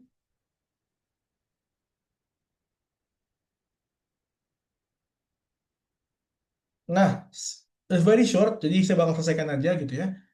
Which AI is the best? Tadi saya bilang kan bahwa AI itu ditandingkan satu dengan yang lain kan. Nah, ini adalah websitenya LM Arena. Jadi itu digladiatorkan, ditandingin gitu ya para AI sesuai dengan konteksnya. Misalnya untuk coding, ya kan, untuk generative text gitu. Nah, untuk coding tuh Gemini 2,5 Pro, DeepSeek, ya kan. Kalau untuk teks itu ada 2,5 Pro juga, O3, For All Latest, dan seterusnya. Kayak gitu. Nah, saya suka ngecek-ngecek LM Arena, mungkin seminggu sekali lah ngecek gitu ya. Mana sih yang, is there a new update, apakah ada ranking baru, apakah ada skor baru, dan seterusnya. Oke. Makanya tinggal dipakai aja yang cocok gimana gitu. Tinggal disesuaikan dengan kebutuhannya. Mistral ini yang paling cepat, fastest AI. Grok yang paling kritis. Ya, Gemini all purpose untuk coding dan teks. ChatGPT juga all purpose sama kayak Gemini, very good quality. DeepSeek untuk short answers. Cloud itu untuk yang udah banyak data gitu ya, untuk data analysis. Perplexity ini untuk akademik, untuk akademik. Tapi sebenarnya banyak banget lah AI di luar sana. Ada Huanyun, One, You. Oh, there's a lot of AI. There's a lot of AI. Tapi saya pribadi itu pakai itu cuma dua ujung-ujungnya. Saya pakai ChatGPT sebagai Gemini kayak gitu. Tapi Mas, untuk cloud biasanya tuh malah teman saya tuh lebih sering pakai cloud buat ini Mas, apa namanya, untuk apa? Coding. Dia tuh apa namanya, software engineer gitu kan. Kenapa yang sering dipakai cloud gitu? Oke, karena waktu pertama kali kursor ini kan ngebantu untuk coding ya. Hmm. Yang AI yang pertama kali masuk itu ini, Mas, Cloud. Sonnet, versi Sonnet. Hmm. Jadi awal-awal itu Sonnet itu yang merajai di semua uh, vibing code apa Vibe coder dan semua untuk debugging itu semua pakai cloud. Kalau teman-teman dulu pernah pakai Lovable atau Bolt itu dia pakai Sonnet. Nah, terus setelah dikembangin si DeepSeek R1 juga masuk ya. Ada Gemini juga kayak gitu. 2,5 masuk. Nah, sekarang udah tinggal di preferensi masing-masing aja mana yang kira-kira paling cocok gitu ya. Di lingkungan saya biasanya yang menang gitu ya, yang mengambil hati para teman-teman saya yang software engineer itu si ini DeepSeek dan ini dua ini itu yang menang di hati teman-teman saya. Teman-teman saya yang QA, software engineer, senior software, Golang gitu-gitulah semua. Kalau nggak DeepSeek ya cloud Betul kayak sih, gitu. betul, betul. Saya juga setuju sih, DeepSeek cloud out, cloud gitu. Cloud, yes. Kalau yang general task untuk yang kerja gitu ya, untuk yang consulting biasanya itu pakai Gemini untuk preliminary research. Nah ini teman-teman saya yang S2 S3 dibantu pakai Perplexity. S2 S3 ini untuk kerjaan, ini untuk kerjaan. Kalau ini untuk debat di Twitter dan Mistral ini very quick, tapi saya jarang pakai gitu ya. Ini very quick. Kalau mau cari quick response, kayak gitu aja. Oke, sedikit bocoran teman-teman untuk AI yang recommended nih. Jadi boleh dicatat nih teman-teman. AI ini bisa dipakai kalian kapan saja dan di mana saja. Tapi ingat untuk ini ya teman-teman, untuk etika penggunaan AI-nya mohon dijaga karena memang semua orang terlalu bergantung pada AI, jadinya kita tidak bisa berpikir secara jernih gitu. Setuju nggak Mas? Iya. Betul, betul. Itu ada bercandaan saya sama teman-teman di kantor gitu. Kalau misalnya ChatGPT down, udah kita cuti seharian. Betul, Karena udah itu terlalu kebiasaan pakai ChatGPT parah. sangat tuman. Ya, parah, parah. Gitu. Oke teman-teman sekalian nih, kalau mau ada yang ditanyakan juga boleh di kolom chat teman-teman. Kalau misalkan mau nanya langsung juga boleh banget nih teman-teman. Ya, Kira-kira masih paling ada lagi jelas. nggak nih Mas PPT-nya nih Mas? Ada the last two slides itu ini aja. In general, best practice verify facts. Jangan 100% percaya sama AI. Ya. Fact check. Terus protect privacy, never share sensitive or personal atau company data, terutama company data ya. Kalau teman-teman nge-upload company data, terus ketahuan sama legal counsel atau compliance atau HRD, itu bisa bermasalah tuh. Kecuali kalau memang ketiga kebijakan itu boleh, silahkan. Tapi kalau tidak boleh, maka jangan nakal, ya. Stay curious, selalu bertanya-tanya, selalu coba AI yang terbaru gitu. Iterate. Kalau misalnya udah hasil, coba ditingkatin lagi. Kalau teman-teman di dunia produk, project, sama marketing itu selalu ada dengar istilahnya A/B testing. Sama kayak gitu, iterate. Udah ada hasil A, udah ada hasil B, tes mana yang lebih bagus, ya udah tes lagi, kembangin lagi. Karena ujung-ujungnya walaupun kita udah punya semuanya, teman-teman, it really comes back to the man behind the gun. Oke, the man behind the gun. Orang yang mengoperasikan pistolnya, orang yang mengoperasikan AI-nya, ya. AI doesn't replace a professional, it multiplies professionals output. Jadi outputnya bisa dibikin lebih cepat. Ya, the real magic happens kalau misalnya kita bisa write context. The one who decides what not to automate, mungkin ada beberapa hal yang nggak diotomasikan gitu ya. Dan bisa bikin customer itu feel trust and buy. Baik di beberapa rekan saya yang si level itu opini mereka semua sama.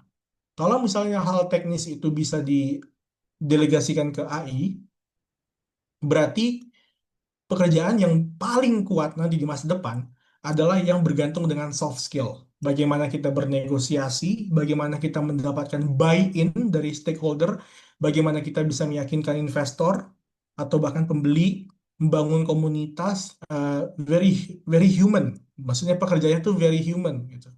Makanya kalau teman-teman sekarang ngeliatin beberapa salesman yang udah levelnya naik banget ya, maksudnya salesman tuh sekarang kalau bisa pakai AI tuh bisa bantu untuk jualan banyak hal. Itu mereka cuannya parah ya karena mereka tahu kemana untuk dijual dan mesinnya itu bisa pakai AI langsung udah dibikin kayak gitu. The future of marketing of product belongs to who combine AI with human soul. Seperti itu. Alright, last slide would be me, my information, yada yada yada, but that's it from me. Makasih, Mas. Iya, oke. Sampai juga kita di sesi tanya jawab, teman-teman. Jadi ada beberapa pertanyaan nih Mas soal AI gitu. Tapi yang memang debat tadi nih sangat seru ya memang dan sangat alot. Jadi memang Saya belum baca lagi. Saya baru baca yang plagiat bentar tadi di atas dari Mas Ardi. Bentar. jadi Mas memang baca. secara garis besar kan memang Mas Femas ini nanya gitu seandainya kita chat GPT full gimana gitu kan. Nah, lalu memang Mas Ardi eh, nggak semuanya nggak semuanya tuh bisa pakai chat GPT gitu. Jadi memang intinya adalah Mas Ardi dan juga Mas Jumi ini kurang setuju adanya penggunaan full AI begitu. Ya, kalau Mm-mm. kita sih memang setuju dan tidak setuju ya memang ya. Kalau tanggapannya Mas Ahwi sendiri gimana? Untuk menggunakan AI untuk membantu mensimpelkan, meringkas data, it's very good. Tapi untuk penulisan, enggak. Write on your own. Bikin sendiri. Ya, bahkan kalau kalau lebih ininya, kalau misalnya saya ngerjain skripsi ulang gitu ya. Misalnya saya ngerjain skripsi ulang sekarang, yang saya lakukan adalah saya akan bikin data yang banyak untuk dianalisis, penelitian sendiri segala macam. Nah, nanti penulisannya untuk bab 1 sampai bab 5 itu akan saya minta ChatGPT dan segala macam bikin berbagai macam bentuk penulisan, saya baca pakai otak sendiri, terus saya tulis ulang gitu ya. Tulis ulang parafrase, beneran sesuai dengan membandingkan semuanya dan bener-bener from me gitu, from my words. Dan itu ketahuan kok kalau misalnya ditulis sendiri atau ditulis AI. Maksudnya kalau untuk dosen, terutama dosen yang dekat sama muridnya, teman saya dosen, salah satu dosen di Sanata Dharma gitu ya, em, ada dia yang sadar gitu, oh ini tulisan pakai AI, ini tulisan nggak pakai AI, terasa kok. Teman-teman dosen yang dekat sama murid gitu pasti terasa kayak, perasaan kalau kamu tulis sendiri, tutur katanya nggak kayak gini deh, gitu. Dan itu ya nggak boleh, Ingat teman-teman, lebih baik berpikir sendiri. Gitu. betul, betul. Oke, untuk Em, online aja gimana tuh Mas? Gimana? Ya untuk online ya boleh-boleh aja sih. Oh, Online kan ya cuma meringkas, bisa bikin outline kan. Eh, ya nggak apa-apa. Tapi kalau 100% AI ya, I mean, apa serunya? agak Ya speechless ya kan itu memang ya ada tuh, Mas ya. ya apa serunya gitu loh. Em, karena misalnya nih ya, kalau teman-teman bikin skripsi full AI, tesis full AI, disertasi full AI, dirilis sama kampus. Karena saking bagusnya pakai AI kan nggak kebaca Turnitin, GPT Zero segala macam nggak kebaca lah gitu ya. Asumsikan gitu nggak kebaca. Terus pada saat dicek lagi di peer review atau dirimu dipanggil ke simposium dosen, terus tata bahasanya tuh berbeda dengan yang tertuang. Eh, ya lu bakal ngeskakmat diri lu sendiri, lu bakal ngeskakmat institusi yang udah ngejaga lu selama S1, S2, S3 gitu ya. Dan siap-siap seluruh karir lu bakal hancur gitu kalau misalnya ketahuan. Wow. Jadi hati-hati temennya. Jadi mungkin mungkin memang ada sih Mas, ada beberapa case misal kayak kita punya ID, kita eh, just only have one paragraph gitu kan. Kita cuma punya satu paragraf doang. Tapi kalau semisal nih Mas, kita masukin ke AI untuk mengembangkan itu kira-kira boleh apa enggak Mas? Boleh, tapi pada saat udah keluar nih Mm-mm. pengembangannya, nggak mungkin kita plug ketiplak ambil semuanya kan. Kita we take some parts, we modify it. Yang saya lihat itu seperti ini malah. Kalau mungkin kita balik ke dunia akademik ya kan ada namanya tesis, antitesis, sintesis gitu ya. Jadi tesis ya mungkin dirimu bisa pakai AI buat keluarin nih tesisnya. Dia yang nge-propose everything. Terus antitesisnya adalah ya pakai otak kita untuk memilah-pilah informasinya. Ini oke apa enggak, susunannya kayak gini apa enggak, bagus apa enggak, sesuai nggak dengan kebutuhan dosen, sesuai dengan kebutuhan kampus dan seterusnya. Jadilah sintesis gitu. Tapi kalau dari tesisnya si AI keluar, tidak ada proses antitesis sama sintesis, terus ke publish aja gitu. Um, Terus kalian kuliah atau teman-teman kuliah gitu, kita kuliah 4 tahun, 2 tahun S2, 4 tahun S1, 4 tahun PhD, itu what's the point bro? Kalau misalnya semuanya AI. That's the point. Teman-teman catat ya. Karena memang banyak kasus ya memang ya Mas ya kayak gitu tuh. Jadi mungkin harus lebih berhati-hati gitu. Oke, baik ini ada pertanyaan dari Mbak Leni. Mana AI yang paling affordable dari sisi subscription fee-nya, Mas? Oke, kalau dari subscription fee itu sebenarnya AI itu semua sama ya, Mbak, sama-sama $20 sebulan. Tapi Mbak bisa coba pakai beberapa brand yang udah nge-agregatorin AI-nya. Contoh yang di Indo tuh ada Super.ai, MaxGPT, apa lagi ya? Belajar lagi, AI belajar lagi gitu ya. Nah, mereka itu sebenarnya ngambil, mereka, simpel ya, mereka ketengan, kayak jual barang ketengan gitu, kayak jual pensil ketengan. Nah, mereka itu ketengan, ngambil dari OpenGPT, OpenAI, dari Gemini, dan seterusnya mereka ketengan, gitu. Terus mereka jual balik, seperti itu. Dan apa namanya, itu bisa digunakan, walaupun ada keterbatasan ya, memorinya tuh nggak banyak. Jadi kalau misalnya kita ngechat panjang lebar, bisa-bisa dia lupa konteksnya, karena datanya itu nggak disimpan oleh semua pihak. Kalau teman-teman beli langsung misal ke ChatGPT atau ke Gemini, itu kan datanya disimpan sama Google, disimpan sama si OpenAI. Nah, itu datanya disimpan, memorinya panjang, konteksnya akan lebih sesuai sama kita. So, keputusan mbaknya aja. Oke, dipilih tuh Mbak. Silahkan, itu sangat banyak AI yang sudah ditawarkan. Mungkin Mbak bisa memilih sesuai selera. Mungkin tapi bisa di free trial dulu nggak sih Mas? Biasanya kayak gitu. Untuk beberapa AI itu ada. Beberapa AI.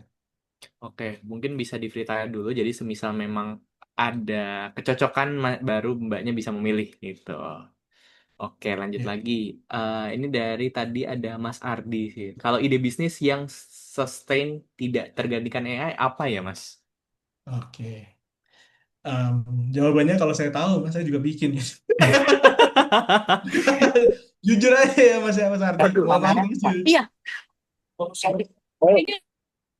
Ya, lanjut Mas. Saya juga kalau tahu saya bikin itu. Tapi ya dari yang saya lihat perkembangan bisnis sekarang itu sekarang udah community O2O. Misalnya kalau teman-teman di Jakarta kan ada namanya komunitas Minutes of Manager atau WF Cuan atau komunitas padel, komunitas tenis dan segala macam ya. Itu bisnis-bisnis sekarang itu mencoba untuk mempenetrasi ke komunitas.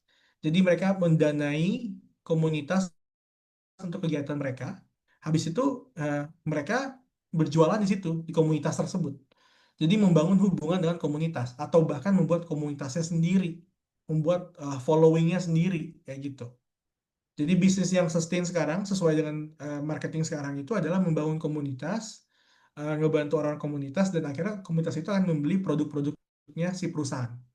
Dan itu sering sekali kalau teman-teman lihat yang apa namanya, yang agresif itu contoh misalnya MySkill, dia bikin namanya HR Connect ya. Atau teman-teman yang di dunia produk project itu ada namanya Agilenesia gitu ya. Agilnesia itu komunitas project management, HR Connect. Kalau teman-teman di Atmajaya ada CHRP dan seterusnya. Jadi itu semua really based on community. A strong business now itu komunitasnya kuat. Ya, ada following yang kuat kayak gitu. Oke, berarti memang kembali lagi ke koneksi ya Mas ya jatuhnya ya. Memang Betul. the connection will support us for the future, teman-teman. Jadi perbanyak koneksi sebelum kita bekerja, perluas koneksi setelah kita bekerja. Itu dia poin yang bisa disampaikan. Oke, lanjut lagi nih Mas Dini dari ada Mas Alnino Dio Putra. Kalau ada rasa malu kalau kelihatan pakai GPT itu normal nggak sih Kak? Kayak kelihatan bergantung AI, kayak kita nggak ada wawasan. Itu normal nggak Mas? Coba Mas. Kalau saya sih enggak sih Mas ya, maksudnya eh, ya biasa aja kali. Itu ibarat kita kalau di zaman saya kan milenial kan 96. Ya saya cek Google kalau ada apa-apa gitu kan. Ya sekarang ya pakai ChatGPT aja. Ini kalau teman-teman tahu ya, kan saya cukup konservatif gitu ya secara agama. Teman-teman saya juga konservatif gitu ya, Kristen, Katolik, saya Muslim kan. kita tuh semua punya kesamaan yang sama gitu. Kalau misalnya kita nonton ustadz atau nonton pendeta ngomong, itu kita fact check loh pakai ChatGPT. Kita cek bener nggak dia ngomong sesuai dengan Alkitab atau sesuai dengan Al-Quran gitu. Dan saya Pelita Harapan ya, jadi komunitas Kristen tuh banyak. Saya ngobrol sama mereka, kita ngecek kebenarannya itu benar apa enggak pakai ChatGPT. And it's not wrong. Kita harus ngecek dong, bener nggak ini pemuka agama ngomong sesuai dengan kaidah agama yang berlaku gitu. Kita fact check aja, simpel pakai ChatGPT, Gemini, lihat sumbernya. Atau misalnya teman-teman mau beli HP. Dulu, kalau di mungkin kalau teman-teman yang berusia 25 tahun ke atas itu tahu namanya GSM Arena. Itu untuk membandingkan beberapa HP gitu Betul. kan. Nah, tapi kalau teman-teman 25 tahun ke bawah mungkin nggak tahu GSM Arena gitu ya. Jadi kita ngebandingin aja. Sama saya juga beli laptop juga gitu. Saya Dex Diak laptop saya taruh ke ChatGPT, minta dia untuk analisis. Mana sih HP yang bagus, laptop yang bagus gitu. Jadi nggak ketergantungan mas, maksudnya itu kita menggunakan untuk mempercepat proses informasinya. Tapi kalau Mas Nino mengambil keputusan 100% dengan ChatGPT, nah itu ketergantungan namanya, itu ketergantungan. Keputusan itu milik kita, bukan milik AI. Nggak boleh. Jatuhnya itu feeling ya jatuhnya Mas ya. Ya itu feeling. Oke. Kan dan AI sejauh ini belum punya feeling ya Mas ya. Sebaiknya jangan sih. Sebaiknya jangan. Oke oke. By the way ngomong-ngomong GSM Arena, dulu tuh kita sebelum beli HP malah ada majalah pulsa Mas. Itu Waduh, saya nggak tahu itu. itu Itu teknologi. wah itu Mas kalau Mas tahu itu kita nyari majalah pulsa tuh spek HP-nya di situ Mas wah. Oh iya, dari korannya, iya pernah lihat, pernah Iya, lihat. jadi ada daftar HP itu berapa harganya, speknya apa aja itu. Wah itu sih. Oh ya ya ya ya. Itu Berarti kayaknya legend deh. ya majalah Pulsa, GSM Arena, habis itu ke eh, GPT sekarang. Wah, emang. Oke, Oh, baik nih. Ini, dikit Mas, oh iya ya yang boleh, boleh. yang tadi skripsi itu saya baru nemu ya. Saya baru nemu 2 hari yang lalu malah. Ini namanya Research Integrity Index. Ya, Em, ini bagaimana si lembaga pemeringkat gitu ya dari Profesor Lokman ini untuk mengetahui apakah riset yang dirilis sama kampus itu eh, integritasnya tinggi atau enggak. Jadi ada retracted articles, capturing evidence of serious methodological issues, ya, sama authorship violation. Saya belum baca dengan lengkap semuanya, tapi ini untuk membantu untuk melihat kampus mana yang punya faktor resiko yang tinggi sama faktor resiko yang rendah. Makanya tadi saya bilang, kalau teman-teman bikin skripsi, tesis, disertase full pakai AI, itu mempengaruhi dan memberikan dampak buruk tidak hanya kepada dirimu, tapi juga ke kampus yang sudah menaungi dirimu bertahun-tahun. Ya, karena sekarang ada lembaga pemeringkatnya, dan lembaga pemeringkatnya bakal ngeliat nih mana yang resiko, mana yang enggak. Ya, dan sayangnya di research integrity ini itu ada beberapa kampus Indonesia yang udah muncul di dalam faktor merah. Saya nggak mau nyebutin yang mana, teman-teman bisa Google sendiri gitu ya, atau GPT sendiri gitu yang mana kampusnya. Tapi udah mulai muncul. Ya, so do your skripsi on your own. Kalau salah siap-siap dimarahin dosen dan itu wajar. Kalian di kantor juga kalau misalnya salah ya dimarahin bos gitu. Saya kalau salah dimarahin bapak di atas kan. Kalau tim saya marah juga saya marahin orang bawah juga gitu. Kalau salah ya pasti dimarahin. Nggak nggak ada alasan yang lain. Jadi ya sama di kerjaan dimarahin, di dunia akademik kalau nggak sesuai ya juga pasti dimarahin. Kan itu proses kita belajar ya pasti dimarahin. Ya mungkin enggak. Ya. Oke, nanti kesambahan aja Mas. Silahkan balik lagi ke Q&A. Oke, baik Mas. Ini ngomong masih ada banyak nih Q&A-nya. Jadi selanjutnya nih pertanyaan dari Mas Alfian nih. Beliau nanya nih Mas, apakah etis jika kita menggunakan AI untuk membuat karya, lalu kita mengklaim sepenuhnya sebagai karya pribadi? Itu. Eh, Kalau masalah etis nggak etis, em, mungkin enggak gitu ya. Saya jawabnya mungkin enggak loh, karena bisa aja bisa bikin sesuatu yang sangat berbeda dengan AI gitu ya. Em, Berapa komponen itu digabungin jadi satu yang sangat berbeda. Tapi kalau misalnya secara hukum itu bahkan bisa bisa legal. Tadi ada Mas Ardi yang SH gitu ya kan. Setahu yang saya tahu, hukum di Indonesia itu kan bentuknya first to file. Jadi kalau misalnya dia bikin gambar AI dan dia udah daftarkan ke Haki, itu bisa aja secara hukum legal. bisa aja. Saya nggak tahu, saya bukan SH. Tapi memang teman nongkrong saya itu SH, makanya saya bisa dikit cukup tahu gitu. Tapi ya secara praktek itu bisa terjadi, bisa enggak. Jadi kalau misalnya teman-teman bikin karya AI, ya bisa aja dihakikan gitu ya. Tapi ya prosesnya sesuai dengan peraturan negara kita. Tapi kalau etis nggak etis, em, jawabannya kalau dari hati saya enggak. Tapi ya namanya bisnis itu, bisnis kan, bisnis itu selalu memperdebatkan pantas nggak pantas. Contoh, jualan rokok, emang pantas? Enggak kan? Tapi apakah rokok berkontribusi besar kepada penyakit di Indonesia dan pajak di Indonesia? Iya betul, untuk kedua jawaban itu betul gitu loh. Berkontribusi besar. Kalau perusahaan rokok hilang, ratusan ribu pegawai mau taruh di mana gitu kan? Tapi jadi secara hukum legal, bisa nggak legal, tergantung dari posisinya yang mana gitu ya. Tapi kalau secara pantas nggak pantas, untuk perspektif pengusaha biasanya udah nggak diperhatikan. Karena kalau kita memperhatikan pantas nggak pantas, bisnis seperti rokok, nggak mungkin alkohol gitu, itu nggak mungkin ada. Tapi kenyataannya ada kan, ya realita lah. Oke, siap. Itu tadi ya, Mas. Semoga bisa menjawab dengan ketidaketisan itu. Ya. Oke. Ini ada pertanyaan terakhir mungkin ya. Apakah bisnis ada komunitasnya? Nah, itu yang menjurus ke tadi tuh, Mas, yang untuk link yang tadi tuh. Oh iya. Em, untuk komunitas khusus AI itu sebenarnya di Indo tuh ada beberapa yang gede ya. Yang paling gede adalah Aiko, punya Mas Revi Wangsa. Kedua itu ada yang punya Anjas dari pekerja.ai, udah puluhan ribu gitu ya. Kalau di angka ribuan itu ada saya punya AFP, terus teman saya punya Adrian, dia punya AI Growth Lab kayak gitu. Kalau teman-teman mau gabung di komunitas saya, boleh nih saya taruh linknya di kolom chat. Saya sambil ke Google juga nyari. Lupa linknya di mana? Banyak kan link ini, oh parah. Yang punya perusahaan memang lupa ya.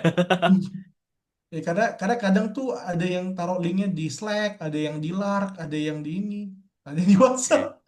Oke, Kayak gitu. boleh nanti dicantumin. Oke, siap. Kalau gitu, sepertinya kita bisa sudahi, Mas, sesi kali ini karena berhubung waktu yang sudah menunjukkan jam 14.45. Jadi kita harus menyudahi. Sebelum itu, kita akan adakan sesi foto bersama terlebih dahulu. Boleh teman-teman untuk dinyalakan kameranya. Dan setelah itu kita sesi absen gitu. Ingat ya teman-teman, untuk sesi absen kita cuma menyediakan waktu hanya 5 menit. Jadi harus cepat dan tepat gitu. Jangan sampai ada yang salah untuk absensi.